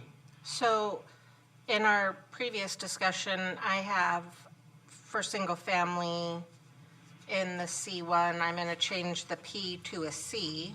Okay, and Christine, you're on page 4 of the, I am. okay? And then in the conditions column was going to add the condition only on lots without commercial. So all of the single-family duplex and multifamily all should have C. Even multifamily? Yeah, because there is no residential on the same lot with the commercial. Okay, so only those lots without commercial uses. Yeah. And then the residence attached to a commercial use. I repeat what you said there. I didn't, Well, I know we discussed it, I know we decided to allow it, but it may not have made it through the full process. I don't know, it was many years ago. So we need to treat it as a fresh issue right now, I think. Oh, we do, okay. so I Because have it it's marked not. as permitted, and you don't think that's correct? I could not find anywhere in the current code that permitted it. Okay, Now, if we want to make it the same as For C1. C2, make C1 the same as C2, Okay, So- I'd be okay with that. okay, so here's what I'm going to propose, because it's a substantive change. okay, is. but can we hold on just a second before you propose that? Looking at the existing code in the C1, it says, I just had it, apartment for permanent residence above store building. Found it. I looked and looked and looked for You that. guys are a good team. Yes. Yeah. Very good. So the having it permitted then is correct? Okay, Yes, very good. with condition, Right. Okay, with a condition. so So I both, think, any other, so Commissioner Ankney, do you have a comment related to that, or can we move forward? Move forward. I'm good. Thank you. Okay. I think that solves that. so both C2 and C1 will have to have some kind of conditional something. CUP. Well, it isn't a CUP. Or no, it's a C. It's a C, It's all, and then we need to explain the C. So what is the C then for C1? Because I just show on property Permanent of, residence above store building is what it currently is. so you're thinking that the above is, Unless we change it to match C2, which is above or behind. And doesn't use the word permanent. is there, do you recall a reason for allowing it only above? Their C2 also used to be only above. And when we went through and redid C2, we said, well, that's not very handicap friendly. For one thing, you can live above, but you can't live behind. That doesn't seem right. So we changed that to include the so many, if it's less than so many percent, and if it's behind, that it's okay on the same floor. So that's the newer of the code where we address this issue. Right. I would say for tonight, though, let's not change the code. Let's not get into too much of changing it. So I would say that we reference 17.16 Well, C2. It's gone away, so we need to, So I have it referenced here in the C2, referenced it to 1726-2, and that's that language we looked at a few minutes ago where it said residential uses, if they are combined in the same development and structure with any of the permitted uses, and residential floor area is permitted on the ground floor, provided that it represents less than 50% of the ground floor area. And non-residential uses front on the public right-of-way. that's what C2 says. That's what C2, and C1 is different. So Yes. C1 would be, we might need to add something that residences are allowed in C1 only On separate lots or, an apartment for permanent residence above the store building, yeah. which would reflect multifamily, I mean, a mixed use. Okay. So fairly traditional mixed use. Okay, so discussion point number one is So we're going to have a reference to something that says this for exactly. C1. Yes. And then for C2, we'll have a reference to What I the just other one. read. Yep, Yeah. Yep. exactly. Perfect. Okay. Next item of discussion, auto wrecking. So we had a long conversation during our permitted uses about not having a prohibited uses section. So if anything, because I still think that that is the best way to go, I would maybe propose maybe adding a definition. Okay, That would be my recommendation, because we did very specifically decide not to have it prohibited. so what would Well, that we do definition- have a list of prohibited, or a paragraph of prohibited. Right, and where is that? That's right at the Right end of under the the table. table. Yep, okay, so page 5, section B. Are you with us, Mike? Yes, I am. Thank you. Okay, and so, Bobby, are you proposing to add auto wrecking to that list? I am concerned that someone who wanted auto wrecking could come in and say, well, it's retail, I'm selling the parts, Okay, I'm fixing cars, all these things that are allowed. and it was a prohibited use. And it was a prohibited use, yes. Okay, so I would say that we would add that to this list of B. Is there any opposition to that? Any other things that we need to add to that, Bobby? I just wrote down auto wrecking, but Yeah, were there there's others? cemeteries, but that's a little harder to shoehorn into one of the things we've listed. Right, So we might be okay on that one. okay. I And mean, then, we do have item A that says uses not listed above are prohibited. right, so cemeteries, we Auto might be okay. wrecking, I think, could be dicey. Yeah, I think Yeah, so too. I think that's exactly. a specific that we should add. But I don't think that we should have a list. No, I agree. We've covered it with item A. And then the other one that's probably the same is slaughterhouses or slaughtering of animals. But in most of these zones, we've got a separate section that says animals, and it says you can't Yeah. slaughter Right. animals. So I think we're okay there. Okay, I agree. And this specific manufacturing, so that's animals or you're right. Okay, Separate. very good. Then, any other discussion point on that? The next discussion point then would be on page 35. Bobby, what were we discussing on page 35? Let's find page 35. Was that the signs? Changeable signs.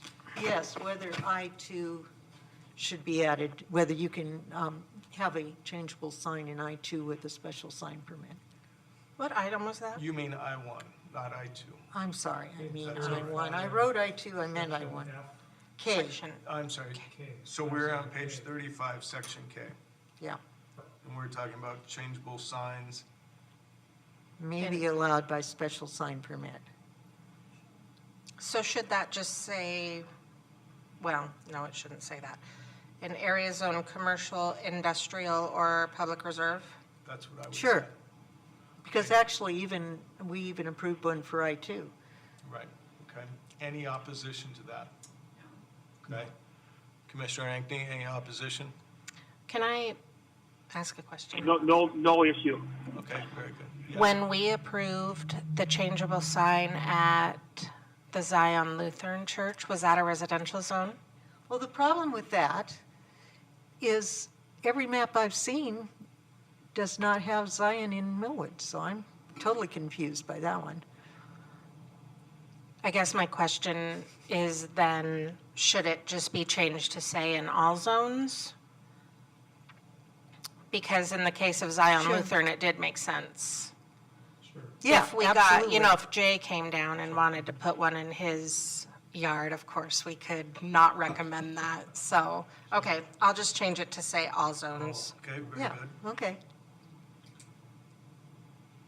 Okay. And the last discussion point that we have, specific discussion point, will be on page 49.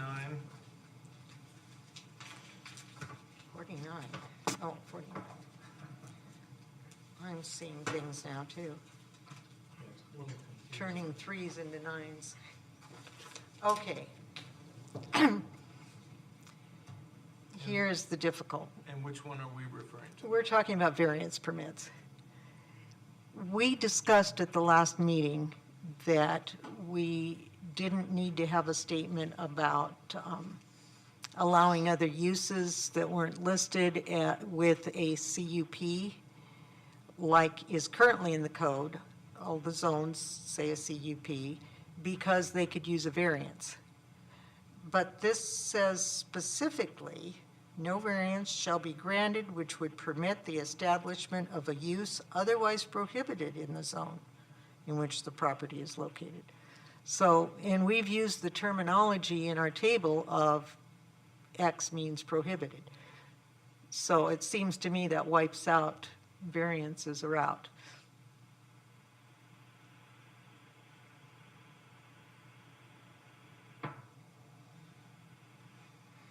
Okay, so Commissioner Beasley, if you'll do me the honor of explaining clearly the difference between a variance and a conditional use permit. I can take that one. Yes, that sounds like staff to me. Okay? Certainly. Well, that's So Easy way out. the conditional use permit is an application. It comes to the planning commission for a hearing. This body makes recommendation to the city council, who makes the final decision. The difference with a variance is that it's not heard by the planning commission, it's heard by the hearing examiner. And if you look on page 50, 1744065C, you'll see 6 very specific conditions that an applicant must address to the hearing examiner and that he must consider when making his decision, where with a conditional use permit, that is not required. As we talked about last time, I think that our code is a little too liberal with conditional use permits. And going back to the very beginning of our discussions on this code, we need to write a code for what we want to see.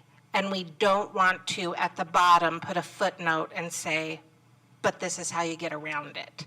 So I'll use this as an example because it's the most obvious one that I've ever seen. Twice in my career, I've seen variances that I thought were warranted. Both of them were at Millwood, both of them were approved. The first one was that huge house down here on South Riverway that looks like it doesn't belong. That was a legal lot that was a pie shape, and in order for it to even be usable with setbacks, you couldn't build anything there. And so they came to the hearing examiner and using item number 3, such variance is necessary because the strict application of the zoning code creates unnecessary hardship and practical difficulty due to special circumstances relating to the size, shape, topography, et cetera, et cetera. So there's specific, if you come and say, I want to build a house on my property, but there's a wetland, I can still build if I move closer to the property line, that would be a compelling reason for a hearing examiner to allow you to breach zoning regulations.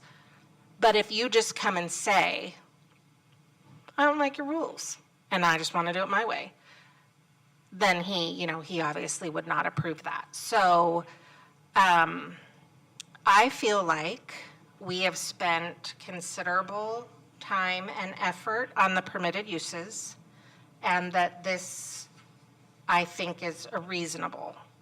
But we could just strike that too and allow somebody who wanted to, I don't know what they would do something that isn't expressly prohibited in that one paragraph, to go before the hearing examiner and try to make an argument for why they should be allowed to cite a use that we didn't contemplate. So, Well, that- go ahead, I Commissioner. was going to say, well, this 1744-06 variance permits references 1744-065, and you've got 6 points underneath that about, I think it's pretty explicit. So I guess the question then, correct me if I'm wrong, Commissioner Busey, is that last line that says, no variance shall be granted which would permit the establishment of a use otherwise prohibited in the zone. So if an applicant goes to the permitted use matrix, there's an X, they cannot cite their particular business where we say we want it, and they want to do it in another zone. Do we want to allow the provision that they can go to the hearing examiner and potentially get that use approved there? Get a variance to Right. get it approved. Currently, in the current code, we have a similar function that's done with the COP, which means you have a building that's suitable, say, for one kind of thing, but nothing else in that zone is suitable for that thing. If you can currently do a CUP, which means it's not an easy thing. You have to pay a lot of money and you have to come before, we have to have a hearing. Substantially lower standards than. It is, but everybody in town can come in and say what they think about it. So it's not a simple, just go around the code thing. You pretty much have to have a good reason or it's not going to fly. So, but the beauty of, for me, of a CUP is when that business folds and that use is gone, we're right back to the zoning codes. It's not, oh, we allowed a bigger store in there than normal, or we allowed them to fix cars in there in a zone that doesn't allow for cars. When they close down, nobody else can come in and do C1 kinds of things in there. So I would just say, I would make two more comments, and then I'll bow out. One is, during our discussion of the permitted uses, we spent a lot of time consolidating into broader categories. So we went from doctor's office, dentist's office, accountant's office, whatever, to just professional office. So with the intent that that can be massaged a little bit if we need to. The second point that I would make is that I would just ask that during your discussion, you keep in mind that you all won't always be the commission. And so consider that when you're thinking about opening things up so that folks who come after you have the ability to approve or not. I've stated this many times. I feel strongly that a hearing examiner is a resource that we don't use enough. He's, bound by these criteria. He's a legal mind. He's objective third party. So just keep that in mind, that it won't always be this group, and you're setting a precedence for everyone who comes after you as well. Okay, thank you, staff. So I have a question, just Okay. the differences. A CUP kind of expires with the use. Does a variance go on forever? What are the differences in terms of once it's decided that that is okay? Variance continues. Yeah, so that's something to consider too. Once you have a variance, it continues with the property. Well, maybe, I don't know. I don't know the answer to that. Of course, he leaves right when we need him here. So I believe a variance continues. It's a part of that property. And so let's say you have a building and you get a variance to build closer, then that continues in perpetuity. Well, of course, but Until you remove that. when we're talking about it, We're talking about In uses, so uses, Right. I don't think that I don't know. I think it would be the same as with the conditional use permit, which my understanding, and I believe this is correct, if Kelly gets a CUP to open a pet shop and 10 years from now he wants out and I just move in and pick up his pet shop, I'm allowed to continue that use. Probably. Where with a variance, if he came in for a pet shop and was approved and then I wanted to move in and make a flower shop, it would not continue with it. Now, in the case of setbacks or lot coverage and stuff of that nature, yes, that would follow. But in a discussion about uses, I don't think a variance would transfer to a different Oh, you don't think it use. does? I think it would transfer to a different owner of the same Of the use. same use. It continues in perpetuity. For that use. For that use, But once someone comes in and changes the use, right. then it's, Then it goes away. Yeah. Yeah. Okay, so, and the same would be true of a CUP. Well, which is yeah, true. that's- Yeah.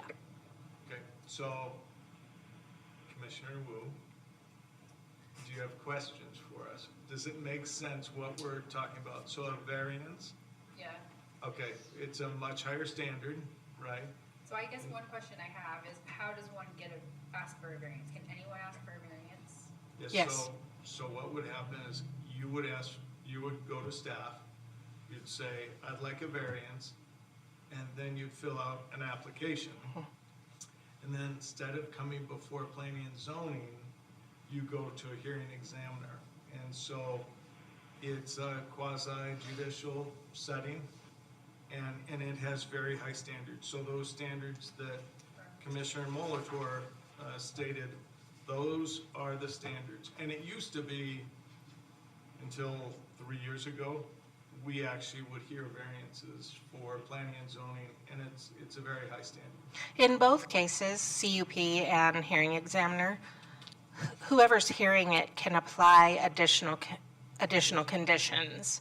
So I don't remember specifically on the CUP we did for the retirement community, but I think that there was some conditions that they had to put in additional landscaping and to try and kind of blend more into the neighborhood and things of that nature. And so typically in a variance situation, staff will ask for certain conditions. I suppose you could do that at a CUP as well.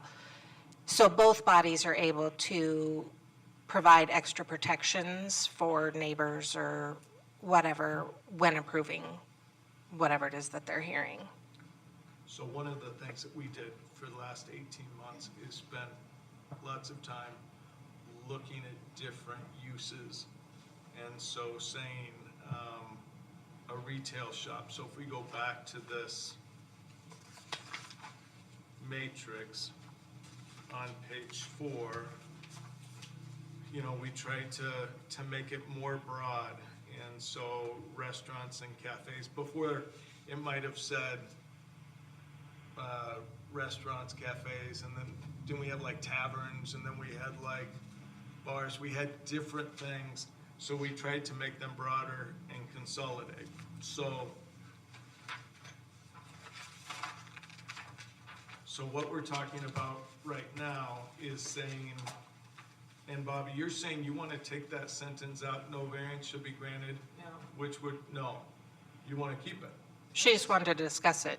Just wanted to point out it's there, that what we were talking about, well, you could always get a variance to change use or to add a use, is not true under the code as it's written. Okay. That's all, I'm just observing. Okay. Okay, so what are your thoughts on that? I don't know, maybe we leave it in and we just say, tough luck until we run into something that proves that we have some big holes in our And here again, uses, and we maybe change the Any- code, we refine the code at that time. so I think that's a good tactic.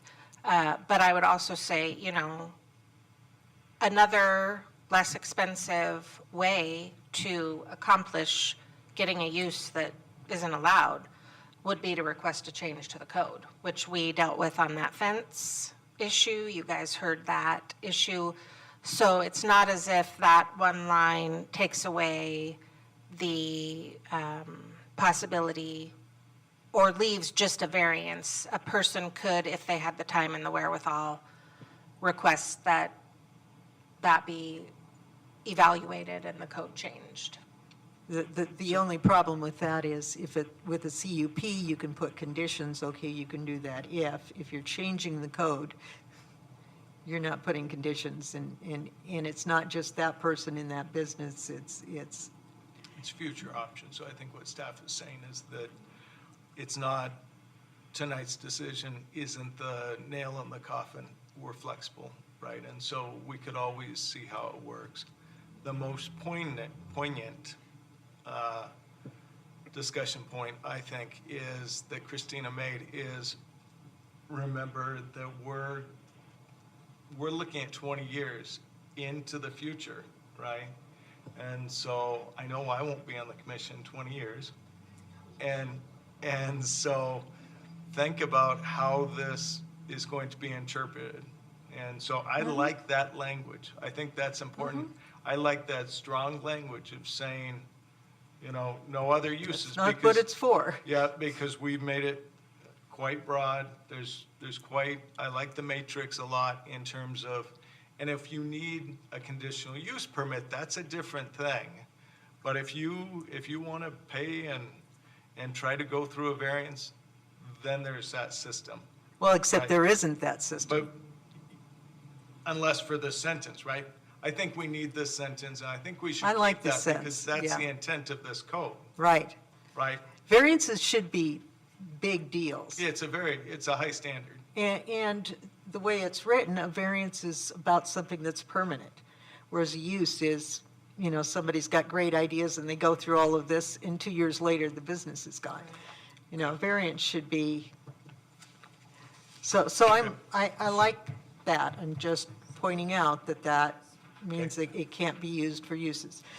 So Commissioner, what are your thoughts? I think we should leave it like that too. Okay, It is. okay, sounds good. Commissioner Molitor? I agree. I think Christina's example of that home down on South Riverway, that's a great example of granting a variance. Okay. But, yeah, so leaving that in Okay. there is perfect. Very good. Commissioner Ankney? Mike? Probably. Commissioner, I was. Oh, sorry. Yes, I'm here. and are you in agreement with keeping the variance as it is? Yes, Okay. I'm in agreement. Okay, very good, thank you. We'll keep it as it is. So that is our last discussion point. We still have to discuss the draft appendix. I much prefer option number 2, which is staff's preference, which has the alphabetical and not letter A or something.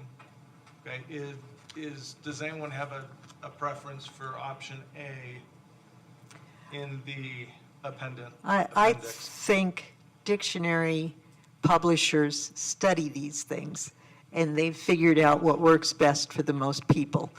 So let's follow their example. Any, Commissioner Ankney? Do you have a preference? Mike? Commissioner Ankney? So I have a, Commissioner Wu, do you have a preference? I think option 2 is a better choice. Okay. Commissioner Molitor? I agree, option 2. Okay, it looks like all the commission present. Commissioner BC, you like option 2, obviously. Yes, I do too. Okay, Sorry. all right, thank you, Commissioner Ankney. All right, so, staff, please note that we'll, There is another discussion. okay, So we still have not made a final decision on, the current code has that line in there about minimum lot width is equal to frontage, where you can't just make your lot wider at the street. And I did go back and read the development standards for platting and all of that stuff. So I added that line item in table 17.2 on page 5. Under lot frontage width, I just added a line item that said minimum lot depth, and said minimum lot depth, same as minimum lot width. Okay, but that takes care of the depth, it doesn't take care of the frontage. Well, I'm not sure how that, the line above it says lot frontage / width. yeah, do you think that will by itself tell people that it has to be, The only way that I think it might be a little bit clearer is if I took out the slash and put width in parentheses, because the lot frontage of 80 feet is the lot width. So I see width as just another way to describe lot frontage, so maybe if I put it in parentheses, I think that'd be helpful. okay. And then we have that minimum lot depth below. Any other discussion with adding parentheses? Commissioner Wu, do you like that? I like it. Okay, Commissioner Makes Molitor? sense. Okay, Commissioner BC? I always like more words to make it clear, but Very but good. I'll live with it. Duly noted, Commissioner BC.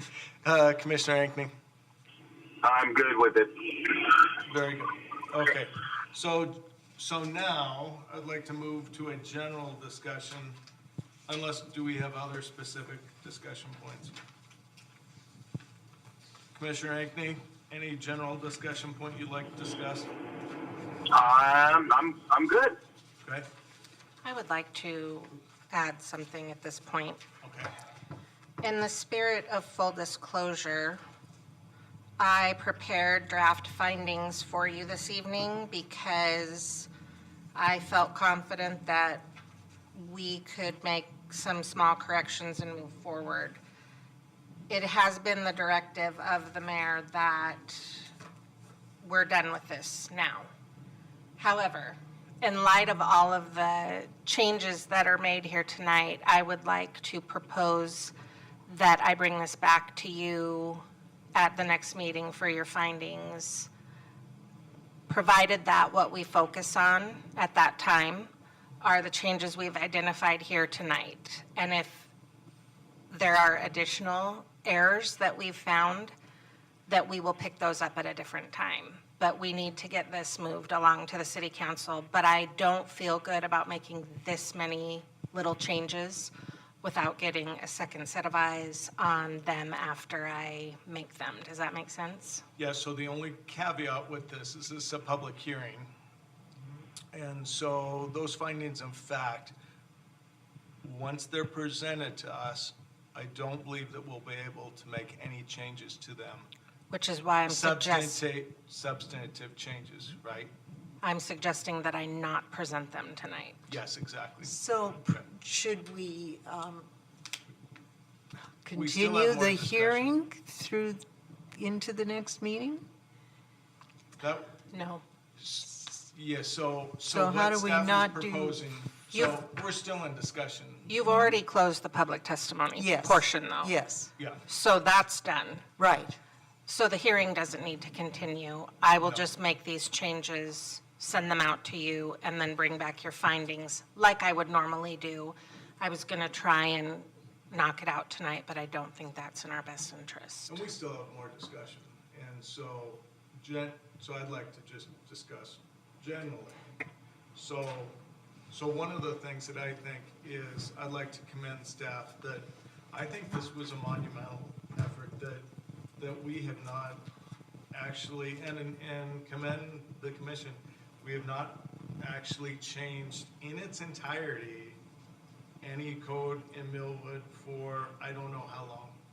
And to have a good product like this, I think this is a very good product. And so I think, Christina, you deserve lots of recognition for this.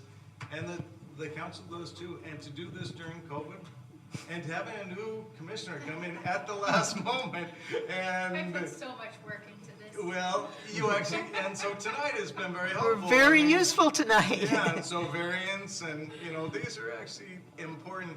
So one thing that you'll learn about planning and zoning is that even though it seems like at times we're splicing hairs, when someone comes in and it relates to their property, their largest investment, it's a big deal, right? It really is. And so I think that this is a good product that we've produced and thanks to our staff. So thank you very much, staff. So that's my discussion point. I think that with the changes noted, thank you, Commissioner BC, for all your hard work in finding corrections and so forth. I was going to be proud that I found one correction, that was the manufacturing. I was coming, I thought I was doing You found pretty good that? with the manufacturing, but I staff missed covered it. that. So, any other discussion the commission would like to provide for this? I am a little, I want to commend Christina for putting in huge number of hours. Having gone through the code myself 3 times, pretty much in its entirety, I can imagine typing it and then going through it. So I totally recognize the huge amount of work. I am still a little bit nervous that you were still finding mistakes and I was still finding mistakes, and they weren't the same mistakes. So there's others in there. And how many, will be hard to say till we get, Well, I think But- we can safely say there's way less than there was before we started this Oh, absolutely. process. So again, like I said, I was told by folks who'd been doing this much longer than I have that you can't adopt one that's perfect. oh, no. So, but- as a background here a little bit, my very first day here, Tom didn't really have anything for me to do. And so what I did for myself was try to come up with that development standards table, because that's what I was used to and I thought it would be handy to have. And when I gave it to him to double check my work, he found errors that were there because the way that it was formatted was so difficult to read. And in the 5 years I've been here, I've gotten countless comments about that from people who are in codes all the time, that ours is just so hard to read. And so, if nothing else, rest assured that I will not be receiving those calls as often with this code. And as I did from my first day here, I will start a list when things crop up that are mistakes or questionable, or I think based on the calls that I'm getting need to be looked at. I'll have a list and I'll start bringing them back to you. So I will tell you this, I'm retiring in 13 years. We're not doing this again. So this is going to live until I'm gone, because I don't want to do this again. So, but I know you guys know how hard you worked on this and how much time we've spent on it, but really without it being the foundation of your job, you don't understand what a big deal this is to me and how accomplished I feel for us. And, you know, things like the comp plan and the shoreline update, those are great, but we started out with, you know, fairly intact documents and we're just kind of going in and tweaking. This has been a complete overhaul, and I just can't thank you enough for how this will change my day-to-day. So I think it's going to be good, and I'll bring it back for these last few changes next time, and then we'll move on to bigger and better things for a while anyway. Okay, so any other deliberation? Any commissioner would like to make any comments this time? The only comment I have is to echo what you said and what Bobby said about what a fantastic job Christina has done. Mm. So, Commissioner Ankney, do you have any comments, deliberation? Nope. Just thank Christina for her hard work. And have you been here 5 years already? I guess how time flies. 5 years last month. All right, so with that, I'm going to make a motion to approve the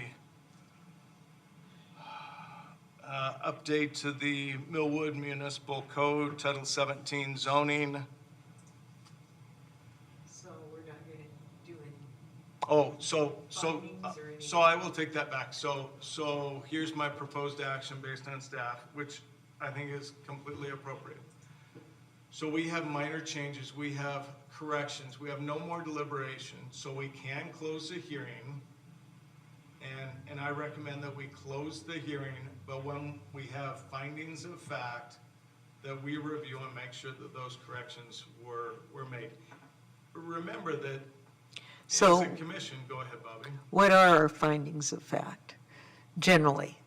I know they're not written up specifically, but after, So I would think that, I have them right here. okay. The criteria that you were asked to there we are. yeah, they're real general. The suggested amendment is consistent with the purpose and intent of the comp plan. The suggested amendment will not adversely affect the health, safety, and welfare of the public, and it's not in violation of any state or federal law. So that's why I felt like tonight, I could bring them to you and we could pass them, but I don't think that's, I agree. And it's customary that we have the findings of fact at the next meeting. Well, we approve her write-up of the findings of fact at the next meeting, but we have always made the finding of fact as part of the hearing in the past. Before closing the hearing, we found these things are to be true, and therefore we approve or disapprove or whatever. and then I bring them back in But written form. that's kind Yeah, of but this the, is a little bit different, Bobby, so that's where we have specific criteria. For this, what we're doing is we're making a motion to approve changes to the zoning code, right? So So we don't have, like in a variance, we don't have set criteria. Well, we have to, the things she put up there, we have to have looked at those and agreed with them. And I don't see any problem with agreeing with them myself. We should have those. Back up.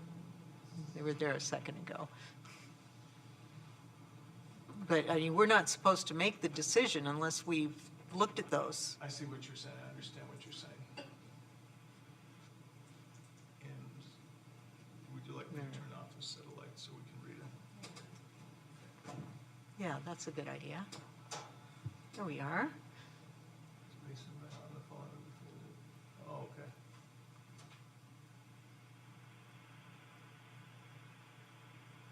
Okay, so I believe Bobby's correct. Oh. Yes, please. And so these are the criterias for us to approve the zoning, changes to the zoning code. And so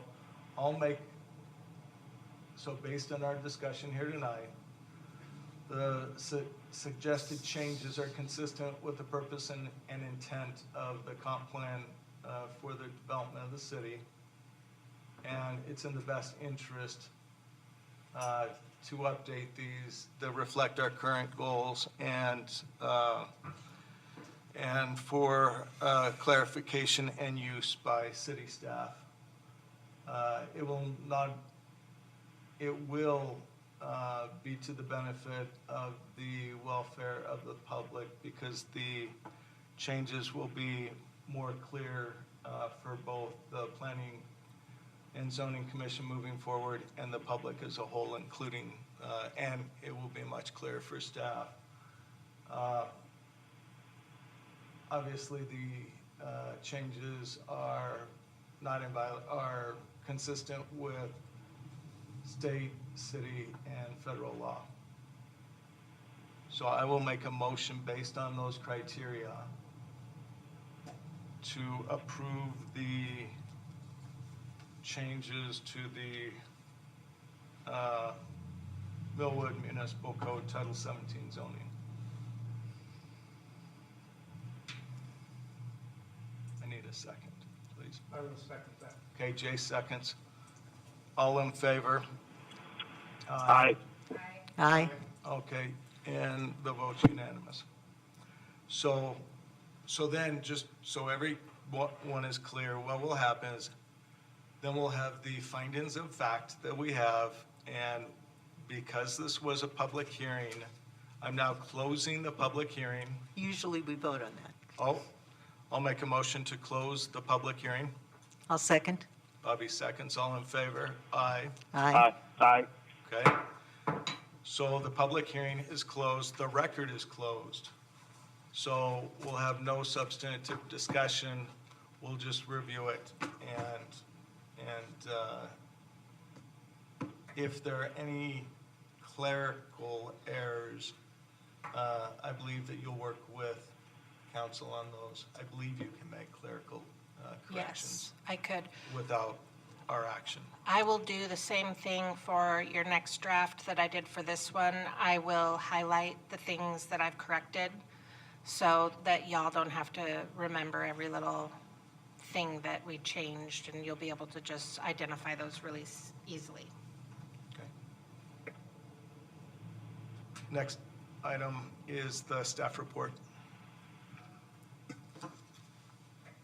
I don't have a lot because we've met so many times recently. I think you all know everything that I have to say. Just remind you about the city cleanup event on the 21st. I sent out that email that had all of the things that are coming up in the next few weeks.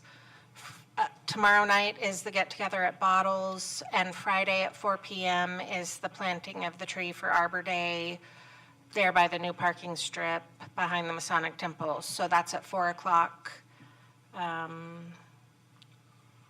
Other than that, Brian and I will be meeting with the park consultant on the 9th to figure out our path forward on the park plan, and then we'll be coming to you next month to start that project. So other than that, I don't have anything unless you have any questions. Any questions for staff? Okay. Hearing none, let's move to commissioner comments. What do you think about going back to providing us a 3-ring binder? Is it a pain to do a 3-ring binder? No, I actually prefer that. Okay, I do too. And if you want to, yes, we can go to that. Anyone opposed to a 3-ring binder delivered, how it used to be? We used to get delivered a 3-ring binder, which I thought was a little bit easier. Commissioner Wu and Commissioner Ankeny don't typically get a delivered packet. I think that was the preference. If you don't want one, just let me know. It is nice to have that in, for the purposes of having it ready for this meeting. Okay. So, Commissioner Ankeny, are you still okay with an electronic packet, or do you want to have a hard copy delivered? I like the hard copy. I guess the hard copy would be great. Okay. So your next packet, I'll get those together and let Lisa know, and your next packet will be back to our binders. Okay, very good. Great, thank you. The only other commissioner comment that I have is, and remember, it's commissioner comments as it relates to planning and zoning. And so if it's other comments, then we shouldn't do those comments and that's appearance of fairness. Along those same lines, remember that if you take this home and you keep these, it's subject to disclosure, right? And so you want to make sure that, so my practice is to leave my notes here. Otherwise, if we had someone come in and ask for notes and you're keeping all your notes, those will go out. And what you have written will go out. So if you have doodles and so forth, those will go out. So just a note. Did anyone have any questions about our last special meeting, about what Brian covered? Did everything make sense? Okay. I wanted to thank you guys for all showing up to that too. I know a few of you have sat through that 100 times, so but I appreciate that. I think it's helpful. Go ahead.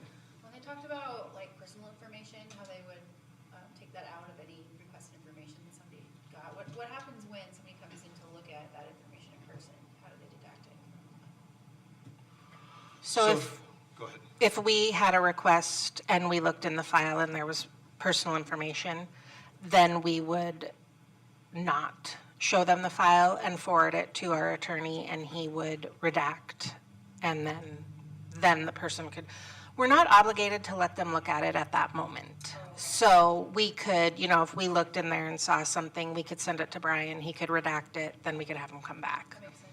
Where it Yeah. gets really complicated though, and I think that Christina referred to this, is let's say that you had a question for Christina, instead of using your email, your city email, which we haven't had for that long, but if you use your plain old email, then your computer is subject, right? Same way with your phone. And so if you're texting Christina and we were to get a public records request, conceivably they could say, do you have phone records? Do you have text? Then you'd hand over your phone with all your text. And I'm not sure that Brian would have the resources to redact on your phone. So I think a good practice is you make the choice of what you do with your notes from tonight's and all meetings, but be very careful. Think, like Christina said, when you're communicating, how's that going to look if that makes the paper or the nightly news or something? The other thing that's really important, and this gets complicated, I think, for some commissioners in the past, it's been complicated. So remember that when we have an issue that comes before us, we're a small town. So we know most properties. And so if you say, well, like, our house would be 8614 East South Riverway. We're the 3-car garage with the rock and then the deck on top. If we have a matter please don't go and talk to that person in person, or if your spouse or a relative would, you've just created a big conflict of interest. And what can happen there is then you can't vote on something, right? And so make sure that if we have something before us, and that's part of appearance of fairness, is that it looks to the public like you're basing that decision, your decision, on what's been presented that night, right? And so if you have any conflict whatsoever, please disclose that. And so Bobby's been very good. Bobby owns the corner door. So oftentimes she'll have to disclose, I own a commercial property. And so whenever C2 comes up, Bobby should disclose, I own the corner door. And it's good practice, even if it's not a hearing, to disclose, hey, I have this, right? Because we want to make sure that,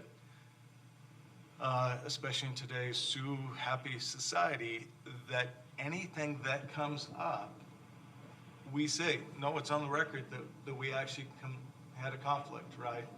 So if you think there's a conflict, you can talk to staff, or you can talk to Brian before the meeting and say, do you think this is a conflict? More likely than not, he'll say, might not be a conflict, but go ahead and disclose that, right? Right off the bat. Yeah, and then if we're voting, if for some reason you're not here, then just abstain from the vote. Just make sure that you're basing your decision on when you were here and things like that. So, any other questions about that? I know it's kind of, and are we going to do that little planning and zoning, is it short course? Is that what, is there one scheduled? There is not one, Oh. but I have it on my list of things to do. They have a virtual, I don't know if it's like a video or something that they've been doing during COVID. So I'll do a little more research into it. But yeah, I think like the open government, it's good to brush up on it every Yeah, and once we in a while. could do it, we could do it if it's on video, because Jay, you haven't taken that yet, have you? The short course? No. It's kind of in my opinion, it's a good, yeah, I think it was required when we were appointed to take it. It kind of sets the boundaries of what we do, right? And so we are planning and zoning, we don't deal with funds, right? We don't have any purse strings that we hold. We're just planning and zoning, and we're a recommending body, but we're an information gathering body. And so when they talk, and Brian would tell you this if he was here, we are a major information gathering body, probably the substantial one for the city. And so appearance of fairness really matters to us. So I'm, and Mike, I'm telling you this too, I'm really glad that all the commissioners could come to that, because where that predominantly falls is on our shoulders, right? And so a good example would be, let's say that we had something, and you'll have this, where neighbors come to you and say, Savannah, what do you think about this? And so oftentimes how I handle that is come to the meeting, it'd be great to have some public, and you can hear what I think about that, right? And so bring it in, and then for some, if you just said that, I wouldn't disclose that. But if there was a discussion, disclose it, so. Yeah, what Commissioner BC. usually happens is not what do you think about it, but it's, here's what I think about it. And I always say, please come tell us. We love to hear from the public when we're making our decision. We want to know what people think. Come tell us. If you can't come tell us, write in and tell us. Email, letter, whatever. So just encourage them to talk to all of us. This is especially if there's a particular topic that's the hot topic at the time. And if we've got a hearing from it, coming up on it, you cannot talk to them. You have to say, come tell all of us. We really want to know. Yeah, I think I told you this at first, man, and then we're going to leave, or adjourn. I know you do this, I watch you actually. Come prepared. And so we've had commissioners, not recently, it's been quite some time, that don't read the material and they think they can read it during the meeting, that doesn't work, right? And the public, I think we owe it to the public to be prepared. We get the packet ahead of time. Yeah. Just make sure that, and if you have any questions, you can call staff, right? Just come prepared. Well, and So- I think too, just on that note, this is a pretty hefty packet. Your items are normally not, Well, I've looked through the packet many times. Yeah. It's a lot, and it's a lot of new language for me. it is a lot, and it won't always be like that. But yes, do call me if you have questions. It just helps. I think we're really lucky right now, based on just, the little bit of turnover that we've had since I've been here in the Planning Commission, but this group in particular comes prepared, and you get to have a meaningful conversation. It's not answering ridiculous questions, and so, yeah. In Savannah. So honestly, I come a background of law and then business and then commercial real estate. It took me 2 years to get comfortable on planning and zoning. It took me 5 years to get, I think, competent. Where I could actually, when Bobby's going through things, I can keep, not quite, I'm still not quite there, but I can keep up. So don't feel bad. Any question is good to ask. And don't feel bad like, hey, like I remember asking Tom, like, where's the UR1 and where is UR2? And so we have, if you guys, and this is for you too, Jay, if you want, we can put a little zoning map up for you guys so you can see actually this is what we're referring to. That'd be kind of helpful Okay. for reference. Didn't we have? Now, if you're at home, it's online, relatively easy to get to. So my what my it's in. plan is, following the council's adoption of this, that I will print and bind copies for everyone to have.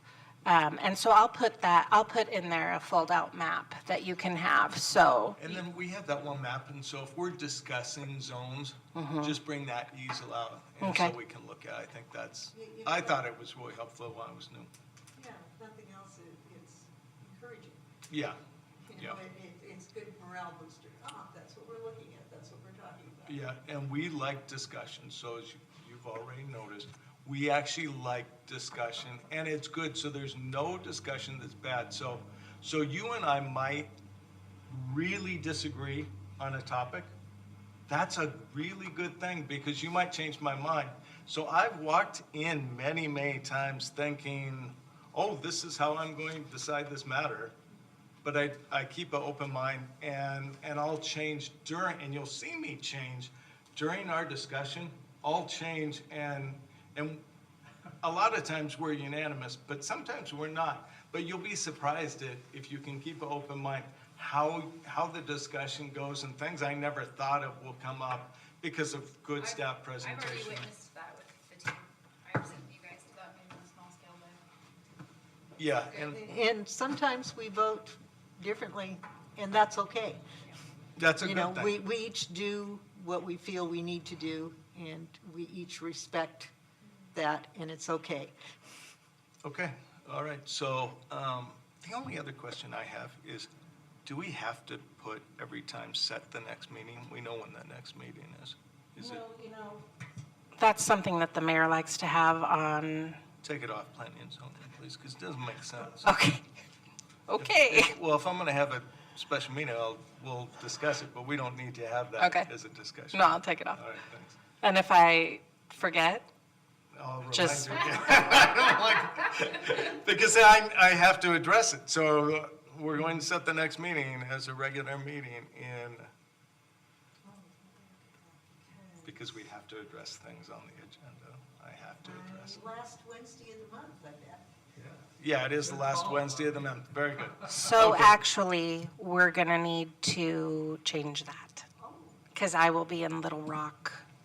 I don't have my phone. So, I would propose the third Wednesday, the 18th. I can send that out in an email. I don't know if I can do that. So I'm sailing, I'm in a sailboat regatta. You're such a yuppie.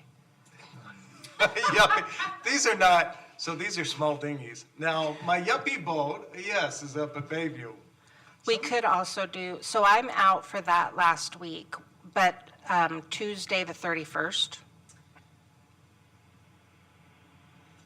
Can you do that? Do you have a, I'm driving home that day, so Okay. possibly. Yes.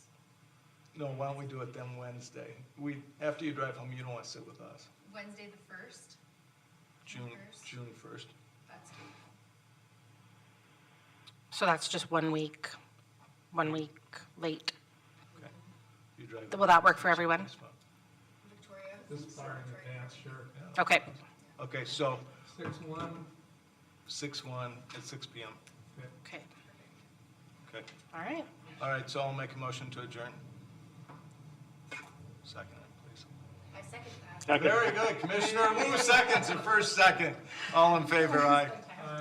Aye. Thank you, Commissioner Agney. I'll get all this. Well, and thank you to all of you for allowing me to attend this way. Yeah, it worked out good.